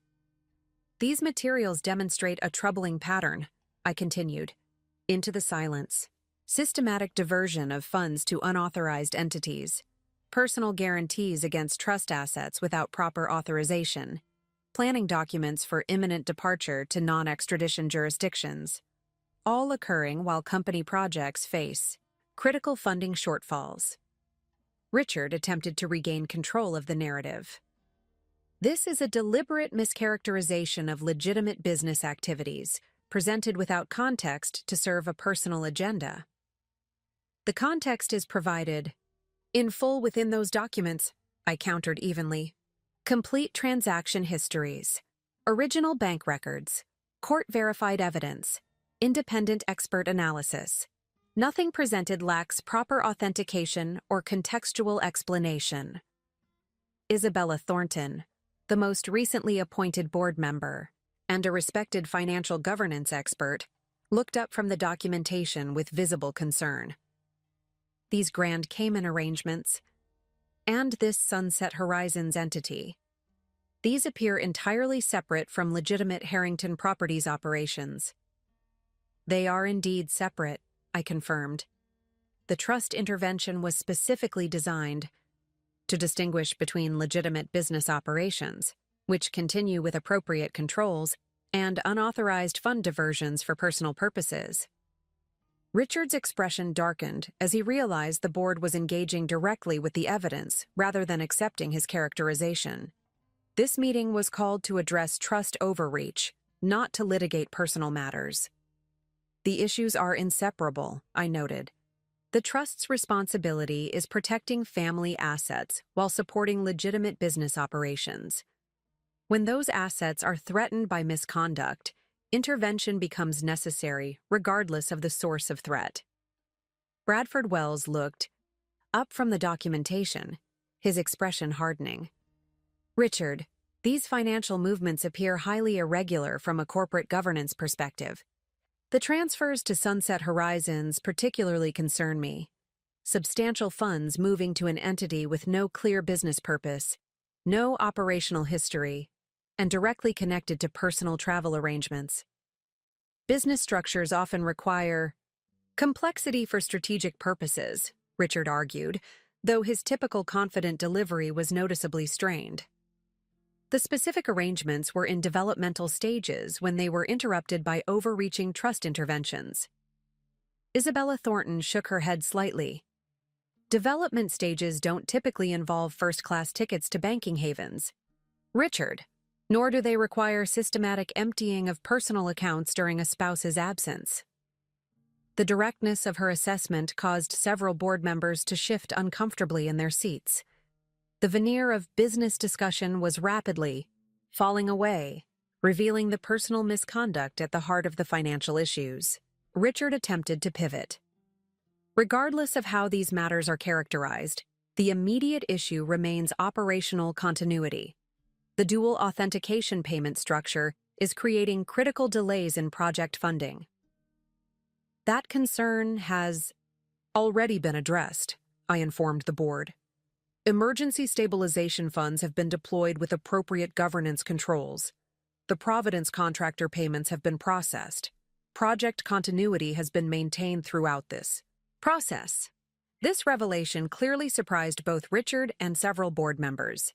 He had evidently been emphasizing business disruption as his primary argument against trust intervention. "Those funds were deployed without proper CEO authorization," Richard protested. "They were deployed with proper trustee authorization and CFO verification," I corrected. As specified in the original trust documents establishing relationship between family assets and business operations, documents filed with this board upon their initial execution. Bradford Wells frowned. I don't recall reviewing such documents. They were presented during the transition following William Harrington's passing, I explained. The minutes from that meeting are included in your information packets, including acknowledgement of the trust governance structure. Richard's strategy was unraveling rapidly as board members continued reviewing the comprehensive documentation before them. What he had portrayed as trustee overreach was revealing itself as necessary intervention against documented misconduct. Isabella Thornton addressed me directly. As trustee, what are you proposing regarding ongoing business operations given these concerning financial activities?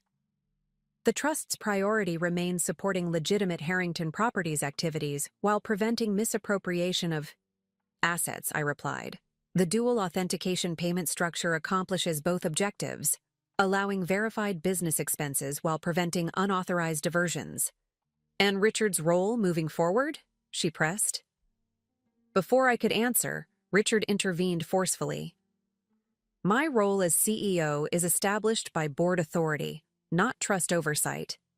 This meeting was called to address inappropriate financial restrictions, not to question leadership. Bradford Wells looked troubled.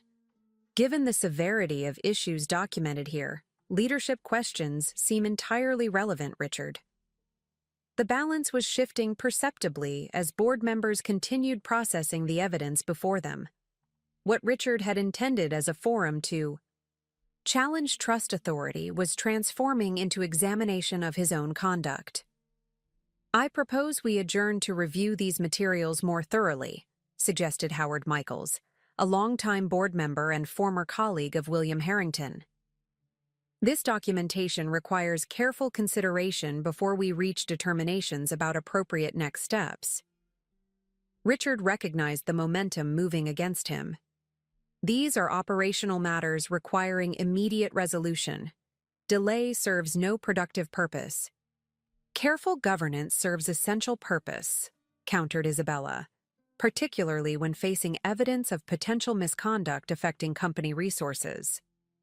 The emergency meeting Richard had convened to challenge trust authority was concluding, without the decisive outcome he had sought. Instead, board members were requesting time to thoroughly review evidence of his own financial improprieties. As the board prepared to adjourn, I addressed them one final time. The trust remains committed to supporting Harrington Properties' legitimate business activities. The protective measures currently in place are designed specifically to distinguish between proper corporate operations and unauthorized fund diversions. I welcome the board's thoughtful review of these matters and stand ready to address any questions that arise. The professionalism and measured tone of this closing statement contrasted sharply with Richard's increasingly agitated demeanor. The distinction wasn't lost on board members, who departed with troubled expressions and information packets tucked securely under their arms. As the room emptied, Richard remained seated, his expression a complex mixture of anger and dawning, recognition that his attempted counter-move had backfired dramatically. The emergency board meeting he had convened to challenge my authority had instead reinforced it, while exposing his misconduct to the very leadership bodies he had hoped to leverage against me. This isn't over, he stated flatly as I gathered my materials to depart. On that point, we agree completely, I replied, though perhaps not in the manner you intended. The aftermath of the board meeting unfolded with the swift intensity of a summer storm. As Maria, Thomas, and I departed Harrington Properties headquarters, Patricia called with alarming news. Richard's implementing a scorched earth protocol, she reported, her voice tight with professional concern. He's directed IT to lock down all financial systems, revoked access credentials for the entire accounting department, and instructed security to escort key financial staff from the building, including me. Are you safe? I asked immediately, signaling to Thomas that we needed to accelerate our next countermeasures. Yes, I anticipated this possibility and secured critical documentation before the meeting. I'm leaving the building now with copied records of all recent irregular directives and transaction attempts. Good. Meet us at my office in 30 minutes, I instructed. We'll implement the contingency plan immediately. Richard's extreme reaction confirmed what I had suspected during the board meeting. He recognized that his position was rapidly deteriorating and was now resorting to increasingly desperate tactics. By removing financial staff and restricting system access, he was attempting to create an information vacuum that might delay further exposure of his activities. As our car navigated Boston traffic, Thomas was already on the phone with Judge Harriman's clerk requesting an emergency hearing based on this new development. Maria simultaneously coordinated with our forensic accounting team to activate backup access protocols for the Harrington Properties financial systems, administrative pathways established years ago by William Harrington as protection against precisely this type of internal disruption. By the time we reached my office, events were accelerating rapidly. Isabella Thornton had called to inform me that several board members had convened an impromptu discussion immediately following the formal meeting.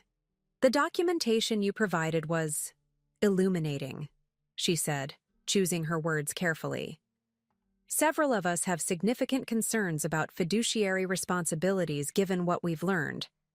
Bradford is consulting outside counsel regarding potential board liability if we fail to take appropriate action. A prudent precaution, I acknowledged. The Trust's priority remains protecting legitimate business operations while preventing misappropriation of assets. Those objectives should align with the board's fiduciary obligations. Richard is presenting this as a temporary leadership disagreement that's being magnified by personal factors, Isabella continued. But the financial documentation tells a different story. The systematic nature of the fund movements, combined with the Grand Cayman arrangements. It's difficult to interpret charitably. The Trust has no interest in disrupting legitimate business activities, I assured her. The emergency stabilization funds deployed for contractor payments demonstrate that commitment. The protective measures target only unauthorized diversions and personal misappropriation. Several board members appreciate that distinction, she replied, her tone suggesting she was among them. We're reconvening formally tomorrow morning to determine appropriate board response. In the meantime, we've requested Richard take no further unilateral actions affecting company operations. Has he agreed to that limitation? I asked, though I already suspected the answer. Not explicitly, Isabella admitted. His response was less than reassuring. After ending the call, I joined Patricia, Maria, and Thomas in the conference room where our emergency response team had assembled. The Situation Board displayed real-time updates on various fronts: legal filings, financial controls, corporate governance interventions, security measures, and communication management. Richard has escalated beyond financial self-preservation into active corporate sabotage, Thomas observed gravely. Removing financial staff, restricting system access, and attempting to isolate information flows demonstrates consciousness of guilt and intent to obstruct legitimate oversight. It also strengthens our case for emergency judicial intervention, Maria added. Judge Harriman has granted us a hearing at 4:30 p.m. today to address these new developments. Patricia provided troubling additional context.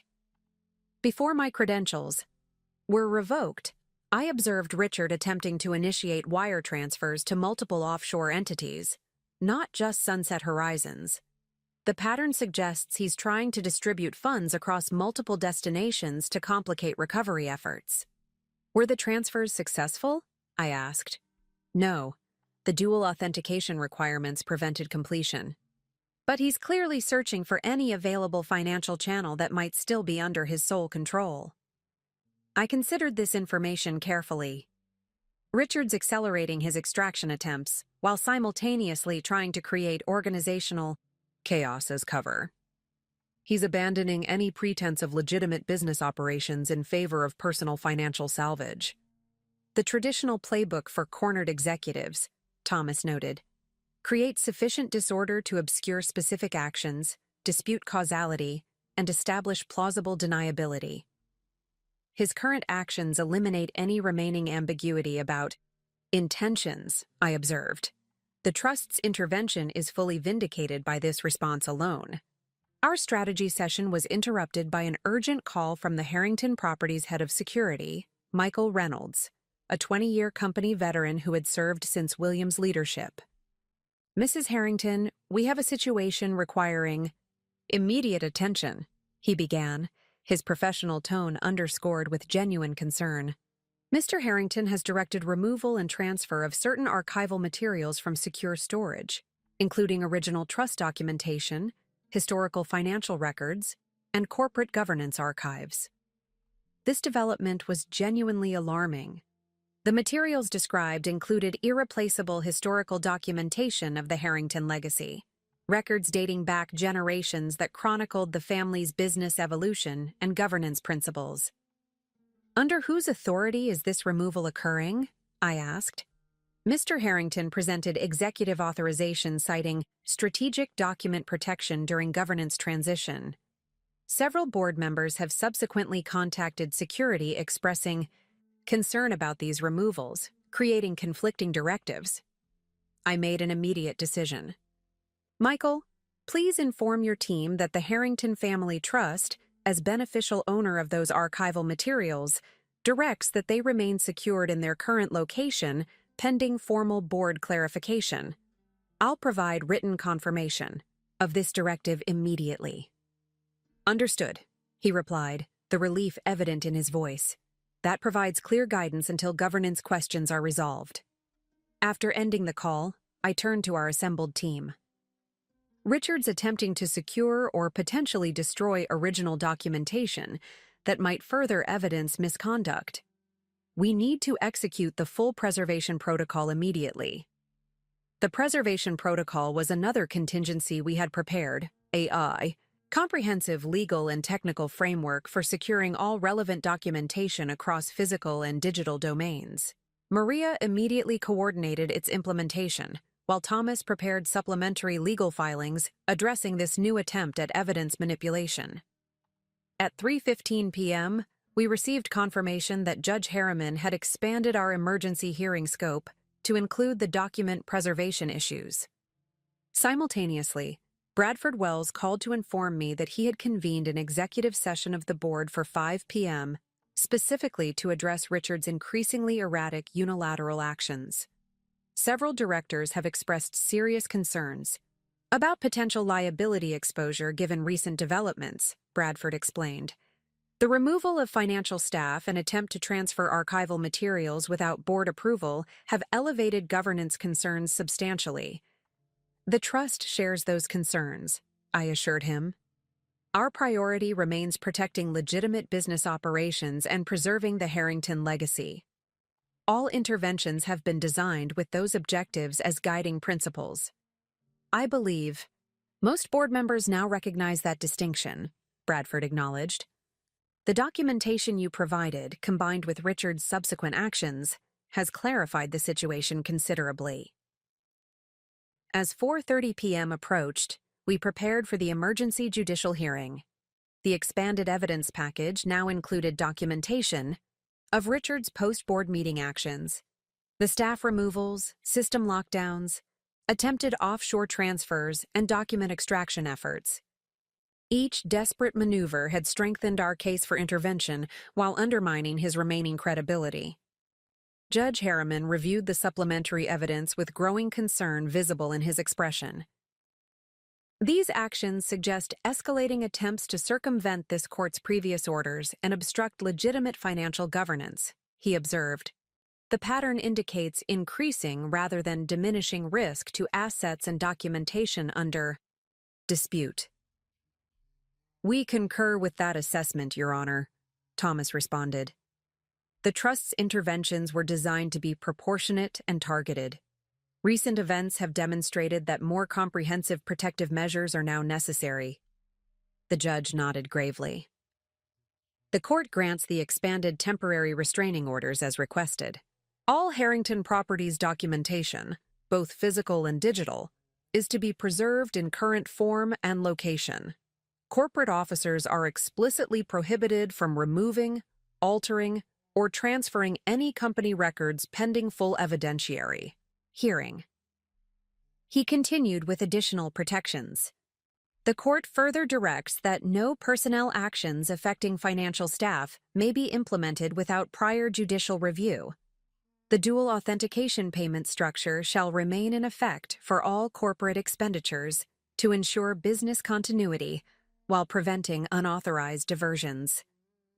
As we departed the courthouse with the expanded orders in hand, Maria received an urgent message from our technical team monitoring Harrington Properties systems. Richard attempted to access and delete server backups containing financial transaction histories approximately 20 minutes ago, she reported. The attempt was blocked by security protocols, but it represents yet another escalation in efforts to eliminate evidence.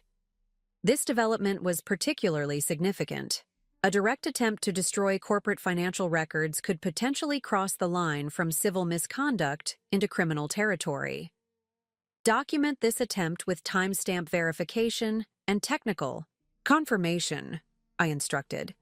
Add it to the evidence package for tomorrow's board meeting and copy to the court's evidence repository. By 5 p.m., Bradford Wells had convened the executive session of the Harrington Properties Board. Though not physically present, we received real-time updates from Isabella Thornton, who had emerged as a key ally in maintaining proper governance. The mood has shifted dramatically, she texted. Richard's post-meeting actions have alarmed even his strongest supporters on the board. The attempted document transfers particularly crossed a line for several directors with long company history. At 5:45 p.m., Bradford called to inform me of the board's emergency resolution. Richard had been placed on administrative leave pending comprehensive review of financial activities and governance concerns. Chief Operating Officer James Mercer would assume interim leadership responsibilities, with explicit direction to cooperate fully with trust oversight and restoration of proper financial controls. The vote was unanimous, Bradford reported, his tone suggesting this outcome had surprised even him. Richard's actions following our earlier meeting eliminated any remaining ambiguity about appropriate board response. His attempts to restrict information access and remove corporate records were viewed as particularly troubling from a governance perspective. How did Richard respond to the board's decision? I asked, though I could well imagine. Not well, Bradford admitted. There was considerable verbal resistance. Security was ultimately required to escort him from the building after he refused to comply with the administrative leave directive. The image of Richard, always so conscious of appearance and authority, being escorted from the headquarters building bearing his family name, was a stark illustration of how completely his position had collapsed in less than 24 hours. The board has also directed immediate restoration of all financial staff to their positions, with Patricia Whitmore authorized to implement comprehensive system access recovery, Bradford continued. We've requested trust cooperation in stabilizing operations during this transition period. The trust will provide all necessary support for legitimate business continuity, I assured him. The emergency stabilization funds remain available. For verified operational requirements, and additional resources can be deployed if necessary for project preservation. By 7 p.m., reports from multiple sources confirmed that Richard had retreated to the Four Seasons Hotel. Not his usual preference, but likely chosen for its privacy protocols regarding high-profile guests. Monitoring indicated he had been in continuous contact with Martin Bradshaw, presumably revising legal strategy given the day's devastating developments. Most tellingly, our surveillance team reported no contact between Richard and Melanie since the board meeting. Their planned departure to Grand Cayman, once scheduled for just 4 days from now, appeared increasingly remote as the financial resources required for their new beginning evaporated under judicial and corporate scrutiny. As night fell over, Boston, I reviewed the day's extraordinary events with Maria and Thomas. What had begun as Richard's attempted counteroffensive through the emergency board meeting had culminated in his administrative suspension, expanded judicial constraints, and restoration of proper financial governance structures. Richard miscalculated at every turn, Thomas observed. Each desperate maneuver only strengthened the case against him, while further undermining his remaining credibility. The fundamental error was assuming he could outmaneuver established governance systems through personal force of will, Maria added. The same confidence that served him in business development became fatal hubris when applied to circumventing financial controls. I nodded in agreement, though my thoughts had already turned to what would come next. Richard had been cornered but not yet defeated. His options were narrowing dramatically, but cornered adversaries often resort to their most extreme measures when conventional paths close. Prepare for potential media engagement, I instructed. Richard may attempt to shift this from governance, dispute to public narrative battle. His remaining leverage exists primarily in reputation management, rather than financial or operational control. As we concluded our strategy session, my secure phone registered an incoming message from an unexpected source. The simple text from Melanie Crane contained just 7 words. "We need to meet, alone, tomorrow morning." The request represented a potentially significant development, Melanie reaching out independently rather than as Richard's proxy. Whether this indicated fracturing of their alliance or simply a tactical approach remained to be seen, but it merited careful engagement. I replied with equal brevity, 8 Cow a.m., Boston Common, near the bandstand. Her response came immediately. "I'll be there."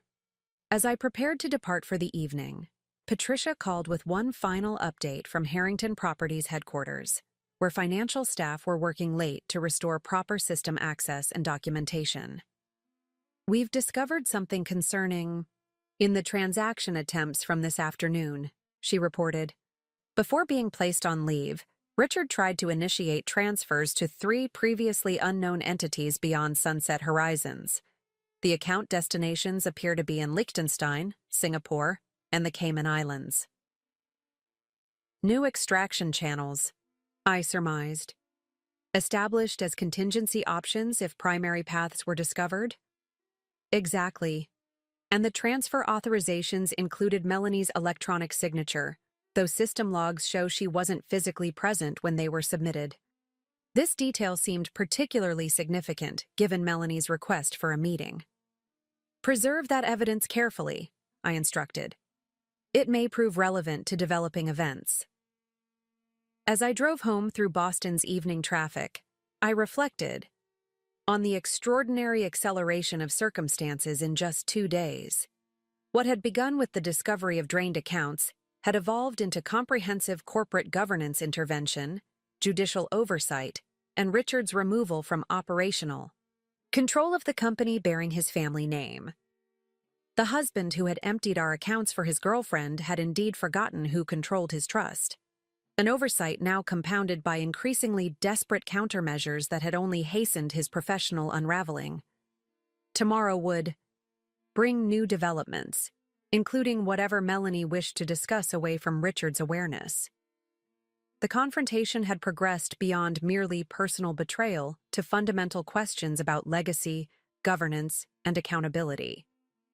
Whatever Melanie might reveal tomorrow, one thing was becoming increasingly clear.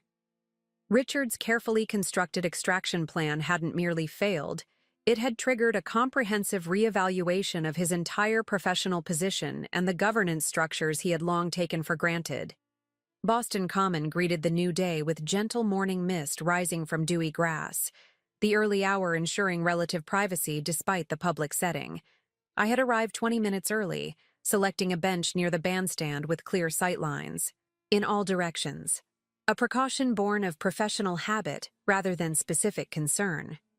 Security remained a consideration, however.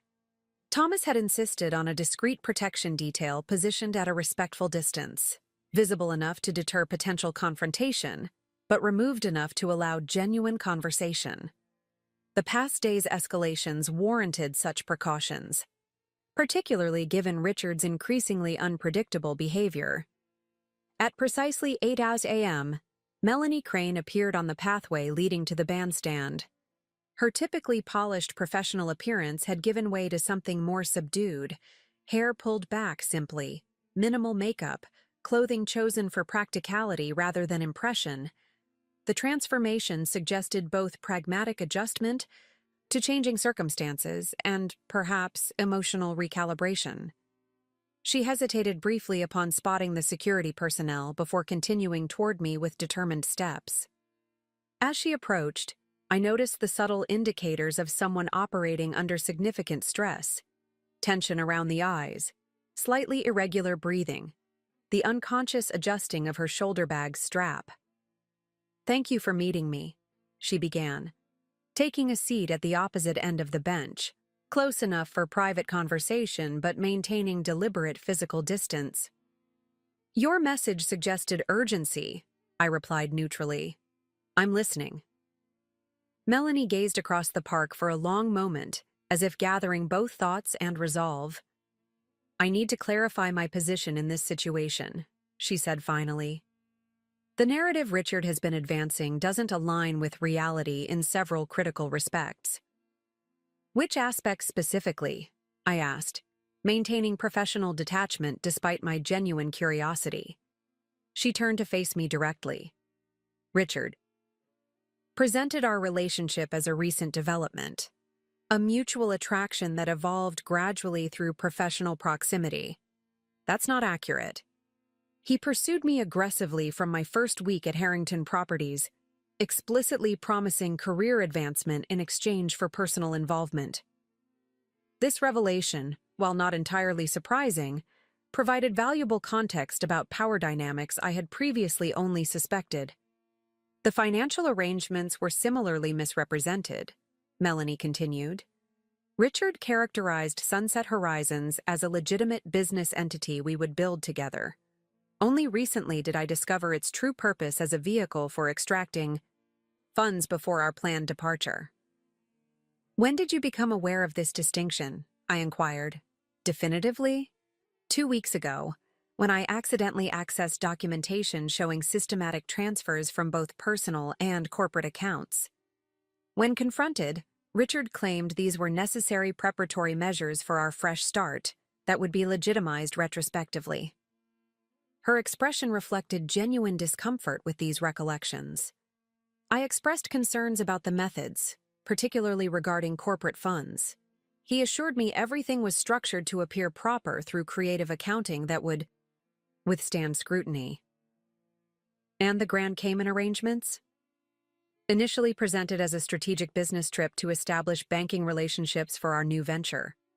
The permanent relocation aspect only became clear in recent days, coinciding with accelerated financial movements." I absorbed this information carefully, noting both what Melanie was revealing and what she was potentially omitting. Her account portrayed her as manipulated rather than complicit, a characterization that might contain elements of truth while serving her current interests. "Your electronic signature appears on transfer authorization submitted yesterday," I noted, "including attempts to move funds to previously undisclosed entities in Liechtenstein, Singapore, and the Cayman Islands." A flash of genuine surprise crossed her features. "I never authorized those transfers. My credentials were established on the system for Sunset Horizons documentation, but I haven't accessed financial platforms since before the board meeting." "Suggesting Richard used your authentication without consent," I observed.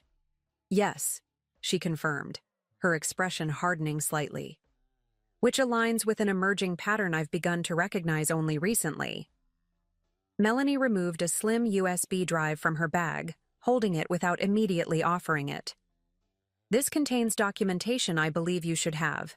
Emails, planning, documents, conversation recordings, and financial projections Richard shared regarding our supposed future together."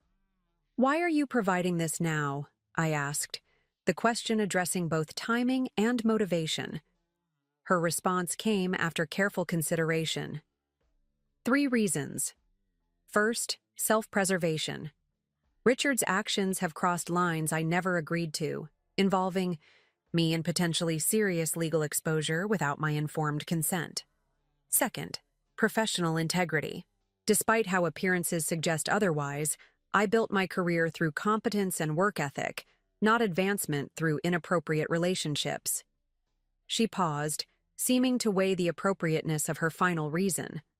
And third, perhaps less, nobly, I've recognized that Richard manipulated me just as systematically as he attempted to manipulate financial systems and corporate governance. The promised future was a tactical fiction designed to secure my participation in arrangements that primarily served his interests. I accepted the USB drive with professional neutrality despite its potentially significant evidentiary value. What do you anticipate happening next? Richard contacted me repeatedly last night after being placed on administrative leave, she revealed. His messages progressed from strategic planning to increasingly desperate demands for loyalty, culminating in explicit threats that if his position collapsed, he would ensure I faced equal consequences. How did you respond? I didn't, which further escalated his tone. The final message suggested he had documentation implicating me as the primary architect of financial irregularities, evidence he would deploy if I failed to support his narrative. This development aligned with concerns Thomas had raised about potential scapegoating as Richard's options narrowed. The classic maneuver of cornered executives often involved identifying subordinates to bear responsibility for improper actions. Do you believe such documentation exists? I asked. Not legitimately, Melanie replied. But Richard has resources and connections that could potentially fabricate convincing alternatives to reality. Hence my decision to establish the actual record proactively. The strategic calculation was clear. Melanie was positioning herself as cooperative witness rather than co-conspirator, providing evidence that might mitigate her own exposure while undermining Richard's remaining credibility. What are you seeking in exchange for this cooperation? I inquired directly. Not immunity, she clarified immediately. I recognize my choices created this situation, regardless of manipulative influences. I accept appropriate consequences for actual involvement. She continued with notable precision. What I'm seeking is proportionality and contextual understanding. I participated in preparations for departure based on misrepresented circumstances. I did not authorize fund diversions, participate in corporate governance violations, or knowingly engage in financial misconduct. The distinction she drew was calculated but not unreasonable, acknowledging personal relationship impropriety while distancing herself from financial and corporate governance violations. Your professional future at Harrington Properties is obviously compromised, I observed. What are your plans moving forward? Professional rehabilitation elsewhere, eventually, she answered with surprising candor. Though I recognize that requires accepting appropriate accountability first. My immediate priority is ensuring accurate understanding of events, rather than allowing Richard's increasingly desperate narrative to define everyone's perception. I considered her position carefully. Melanie's cooperation could provide valuable, additional evidence regarding Richard's intentions and methods, particularly if she had indeed preserved communications that revealed his explicit planning. The materials you're providing will be reviewed and potentially utilized in ongoing proceedings, I informed her. If they contain evidence of additional misconduct, that evidence will be pursued regardless of potential implications for any involved parties. I understand and accept that condition, she affirmed. Your cooperation will be noted in relevant contexts, I continued. Though specific outcomes regarding your personal situation will depend on comprehensive assessment of all evidence, including materials you've provided. Melanie nodded her acceptance of these terms. There's one additional matter you should be aware of, she added, her expression growing more serious. Richard mentioned contingency plans involving potential reputation management strategies if financial extraction failed. The specifics weren't clear, but he suggested having leverage regarding sensitive family information that could create public relations challenges. This veiled reference to potential personal attacks aligned with our anticipation of Richard, potentially shifting to reputation warfare as financial options closed. The warning was useful confirmation of concerns we had already incorporated into contingency planning. "Thank you for that information," I acknowledged. "Is there anything else you believe I should know immediately?" "Just one thing," she replied, rising to signal our meeting's conclusion. "Richard genuinely doesn't understand why his plan failed. Even now, he remains convinced that his financial extraction should have succeeded, that his board influence should have prevailed, that his narrative should have been accepted. The recognition that he fundamentally miscalculated regarding your capabilities and position isn't just professional, it's deeply personal." This final observation offered perhaps the most valuable insight of our entire conversation. A window into Richard's psychological framework that explained his increasingly erratic countermeasures. His worldview simply couldn't accommodate the reality that his wife had systematically outmaneuvered him across multiple domains simultaneously. As Melanie departed along a different path than she had arrived, I remained seated briefly, processing the interaction. Her cooperation represented significant tactical advantage in ongoing proceedings, though her motivations blended self-preservation with genuine recognition of manipulation, a complex mixture typical of those extracting themselves from compromised situations. I secured the USB drive and messaged Thomas to arrange immediate forensic verification of its contents. Whatever evidence Melanie had provided would require thorough authentication before strategic utilization. My phone chimed with an incoming call from Bradford Wells. "Eleanor, we've encountered an unexpected development at headquarters this morning. Richard attempted to access the building despite his administrative leave status. When denied entry, he became confrontational with security personnel. The situation was managed without physical escalation, but his behavior has raised additional concerns among board members." "Has he made any specific demands or claims?" I inquired. "He insisted on accessing his office to retrieve personal effects, but security protocols established yesterday require supervised access and inventory documentation. When informed of these requirements, he departed after making concerning statements about alternative methods of resolving the situation." "Have security measures been reinforced?" I asked. "Yes, comprehensive protocols are in place for all facilities and systems. But his increasingly unpredictable behavior has accelerated board discussions regarding permanent leadership changes rather than temporary administrative leave." This development suggested Richard's position was deteriorating, even faster than anticipated, his own actions further undermining whatever institutional support might have remained. "The trust will cooperate fully with appropriate board governance decisions," I assured Bradford. "Our priority remains protecting legitimate business operations and preserving the Harrington legacy through this challenging transition." After ending the call, I messaged Maria requesting immediate preparation for potential media engagement. Richard's failed attempt to access headquarters despite explicit administrative leave suggested escalating desperation that might soon manifest as public narrative manipulation. The meeting with Melanie, combined with Richard's confrontational building access attempt, painted a clear picture of rapidly dissolving alliances and increasingly limited options. The sophisticated extraction plan that had begun with systematically draining our joint accounts was now collapsing completely, leaving its architect with few remaining paths beyond desperate countermeasures. As I walked back through Boston Common toward my waiting car, the irony wasn't lost on me. Richard had initiated this chain of events by assuming he could simply take what wasn't properly his: financial resources, corporate authority, trust, assets.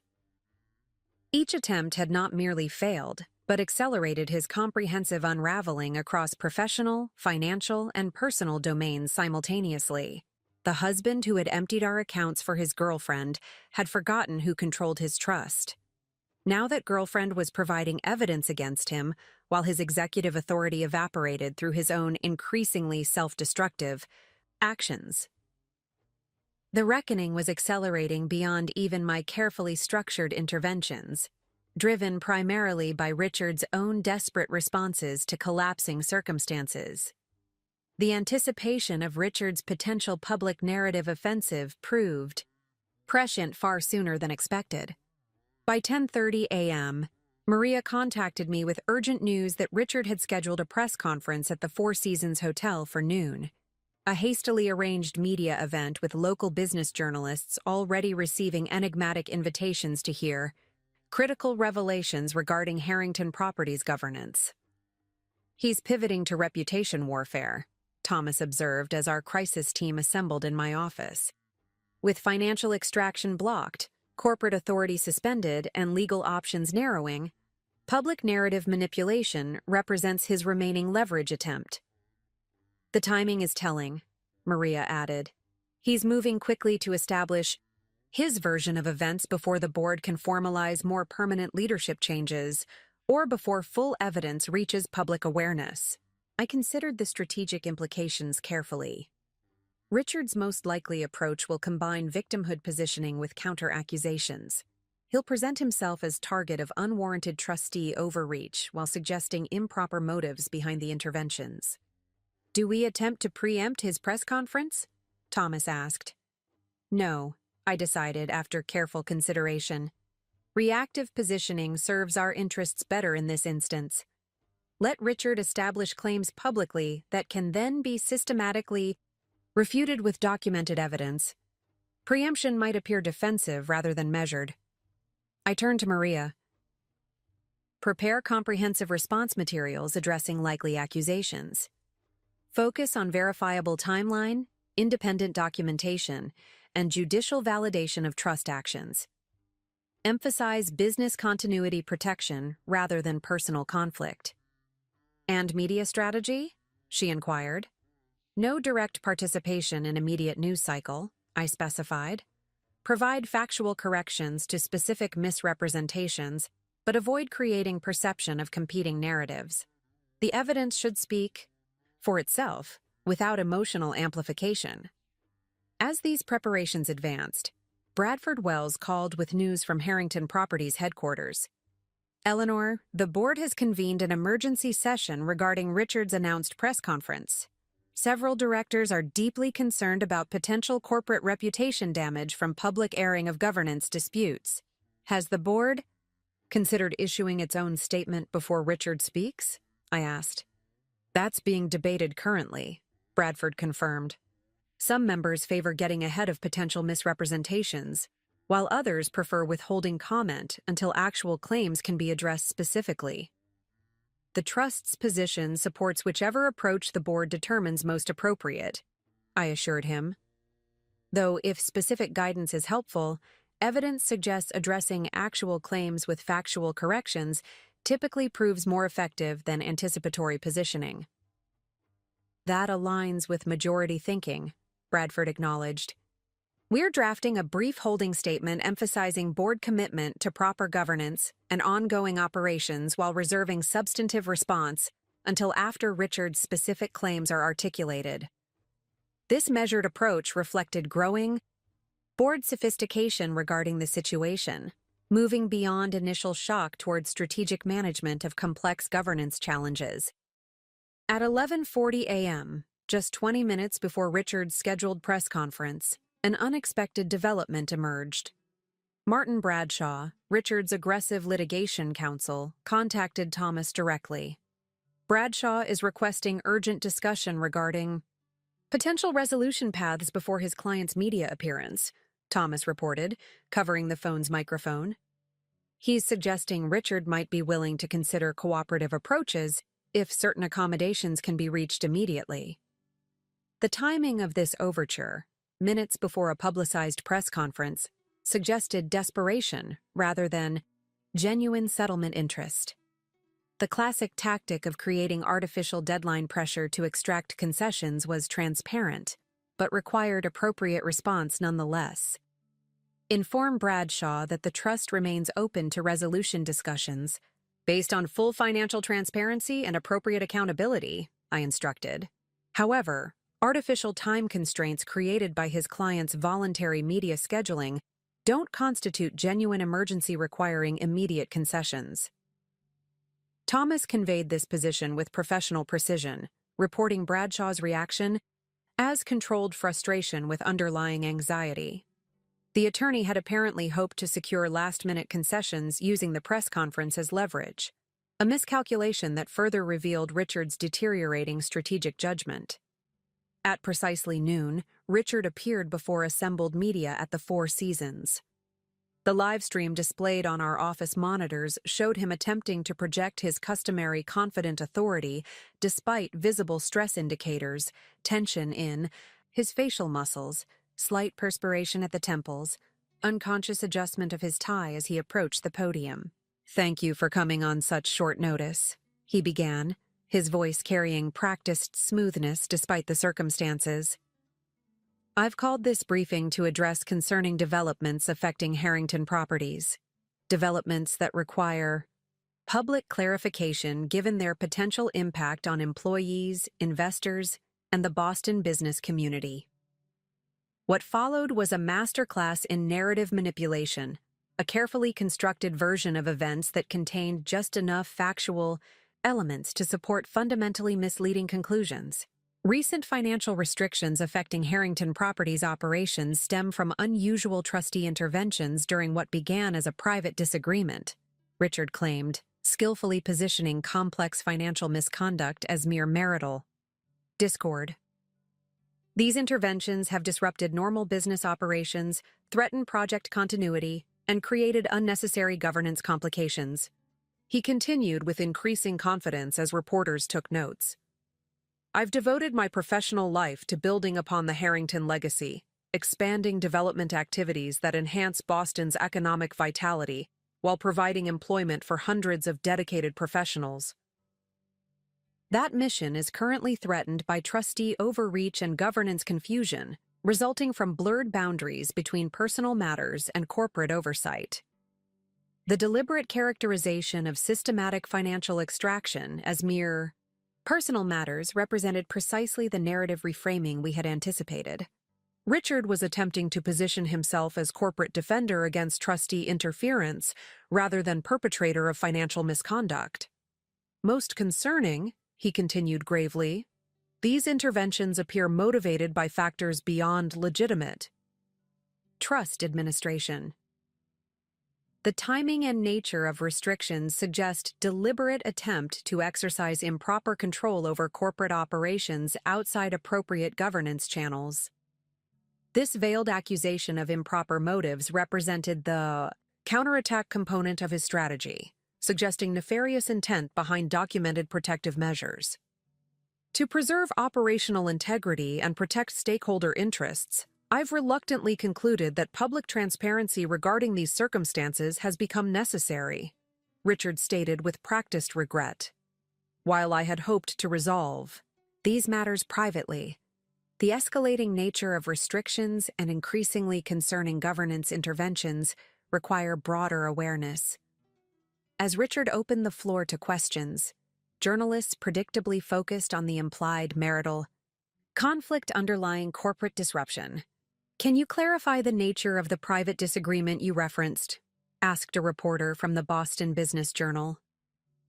Richard's response demonstrated careful calibration.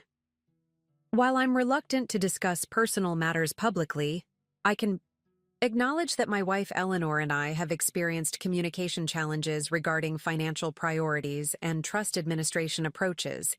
These private discussions have unfortunately expanded into corporate governance domains in ways that threaten legitimate business operations. Are you concerned about potential leadership changes at Harrington Properties?" inquired another journalist. "My concern focuses on organizational stability and project continuity rather than personal position," Richard answered with practiced humility.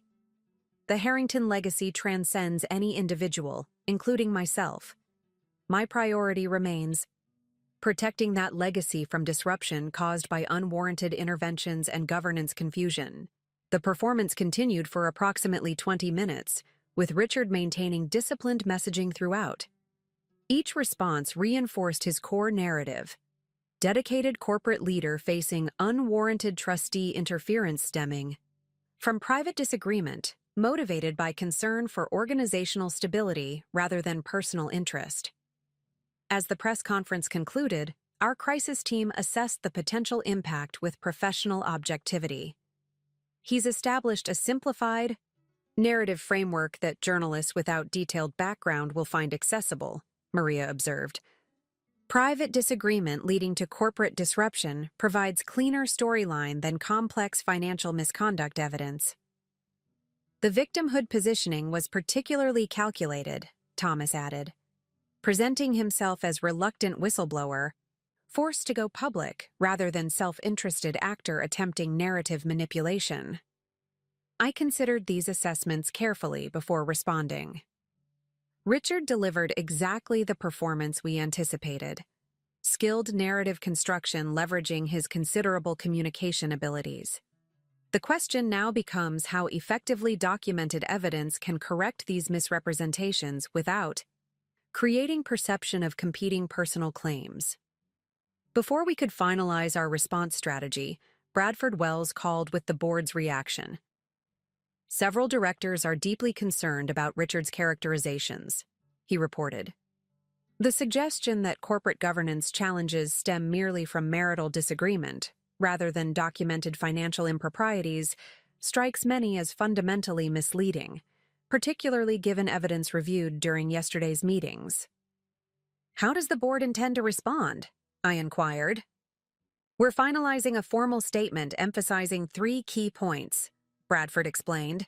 First, that board actions regarding administrative leave resulted from specific governance concerns rather than external pressure. Second, that financial controls were implemented to protect legitimate operations rather than restrict them. And third, that comprehensive review of all relevant evidence continues with commitment to appropriate corporate governance standards. That approach strikes appropriate balance, I commended. Factual correction without personal conflict amplification maintains proper governance focus. I'm listening, I replied, maintaining professional detachment despite the personal connection. Public conflict serves neither our interests, he continued. Perhaps there's more constructive path forward that addresses legitimate concerns while avoiding further escalation. The conciliatory tone represented significant departure from his recent approaches, further evidence of rapidly diminishing options as coordinated financial, legal, and corporate interventions systematically closed potential escape routes. The key trust remains open to constructive resolution based on complete financial transparency and appropriate accountability measures, I responded evenly. Those parameters haven't changed despite recent developments. A brief silence followed before Richard spoke again, his voice carrying edge of resignation beneath maintained composure. I'd like to discuss specific terms without intermediaries. Perhaps tomorrow morning? That can be arranged, I confirmed, though legal counsel presence would be advisable given ongoing proceedings. Fine, he conceded, the single word carrying complex emotional undertones. Your office, 9 a.m. After the call ended, I shared the development with Thomas and Maria, who received the news with professional caution, tempered by recognition of potential significance. Richard's direct engagement request suggests recognition of diminishing alternatives, Thomas observed. Though prudence dictates maintaining full documentation and representation during any discussions. Agreed, I confirmed. Prepare comprehensive resolution framework addressing all dimensions: financial restoration, corporate governance transition, trust administration protocols, and appropriate accountability measures. As our team dispersed to prepare for tomorrow's potential negotiation, I took a moment to reflect on the extraordinary compression of events. What had begun just days ago with discovery of drained accounts had accelerated through systematic intervention, corporate governance disruption, judicial, engagement, and now potential resolution negotiations. Throughout this progression, Richard's fundamental miscalculation had remained consistent, underestimating the capabilities, preparation, and resolve of the wife he had planned to abandon after emptying their accounts.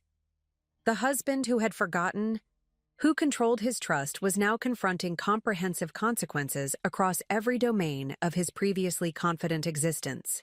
Tomorrow's meeting would reveal whether this recognition had progressed sufficiently to enable genuine resolution or merely represented tactical repositioning as options continued narrowing around him.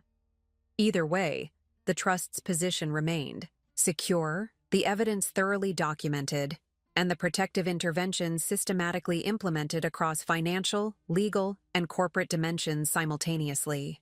The morning of the trust disbursement meeting arrived with the crystalline clarity that often follows periods of intense turbulence. 28 days had passed since discovering our drained accounts. 28 days that had fundamentally reshaped the landscape of my life, Richard's career, and the Harrington legacy. I stood by the window of my office, watching early sunlight transform Boston's skyline into a tapestry of gold and glass. The view had remained constant throughout. These extraordinary weeks, a reminder that even during personal upheaval, the broader world maintained its steady rhythms. "Everything is prepared," Maria confirmed, entering with the final documentation for today's proceedings. "The board members will arrive at 10, followed by legal representatives. Richard and his counsel are scheduled for 10:30. "And the financial summary?" I inquired, turning from the window. "Complete recovery of diverted funds has been achieved," she reported with professional satisfaction. "The forensic accounting team confirmed final reconciliation yesterday. All unauthorized transfers have been reversed and documented for the official record. This represented the culmination of financial recovery efforts implemented since our confrontation with Richard 3 weeks earlier." The expanded attendance reflected the meeting's dual function: formal trust disbursement review and implementation of restructured corporate governance protocols. Richard arrived precisely on schedule, accompanied by Martin Bradshaw and flanked by 2 junior attorneys carrying document portfolios. His appearance reflected careful calibration, professionally appropriate without projecting his former dominance, necessarily present without attempting to control proceedings. Our acknowledgement was mutual and minimal, professional recognition, without personal engagement. The weeks since negotiated resolution had established clear boundaries between necessary organizational interaction and severed personal connection. Bradford Wells called the meeting to order with appropriate formality. Today's proceedings serve dual purpose: conducting the scheduled 7-year trust disbursement review and implementing revised corporate governance structures as established through negotiated resolution. We'll begin with the trust disbursement component. I presented the comprehensive trust review with professional thoroughness, detailed assessment of prior disbursement utilization, analysis of current portfolio performance, evaluation of beneficiary conduct considerations, and proposed distribution parameters for the coming cycle. The presentation acknowledged Richard's legitimate achievements during certain business phases, while documenting the misconduct that had necessitated intervention. The approach reflected the trust's fundamental purpose: supporting genuine legacy advancement while preventing misappropriation or reputation damage. When discussion opened regarding proposed distributions, Richard's participation remained measured and appropriate, focused on legitimate organizational considerations rather than personal financial interests. The behavioral shift reflected either genuine recalibration or pragmatic acceptance of permanently altered circumstances. The board unanimously approved the restructured disbursement framework, which maintained support for legitimate Harrington Properties operations while implementing enhanced governance controls regarding fund utilization. The approach balanced legacy preservation with appropriate accountability for past misconduct. As the trust component concluded, Bradford transitioned to corporate governance implementation. The board has approved comprehensive leadership transition as established through negotiated resolution. James Mercer's appointment as CEO has been formalized, with appropriate succession planning and governance enhancement measures implemented. Concurrently, Richard's expression remained professionally neutral as his permanent replacement was officially confirmed. Whatever private emotions might exist beneath that carefully maintained facade remained appropriately contained within professional context. The meeting concluded with structured efficiency, each participant departing with clear understanding of revised organizational parameters and governance expectations. Richard and his legal team were among the first to exit, their role in proceedings, complete with documented resolutions signed and filed. As the conference room emptied, Isabella Thornton approached with characteristic directness. Up next, you've got 2 more standout stories right on your screen. If this one hit the mark, you won't want to pass these up. Just click and check them out. And don't forget to subscribe and turn on the notification bell so you don't miss any upload from us.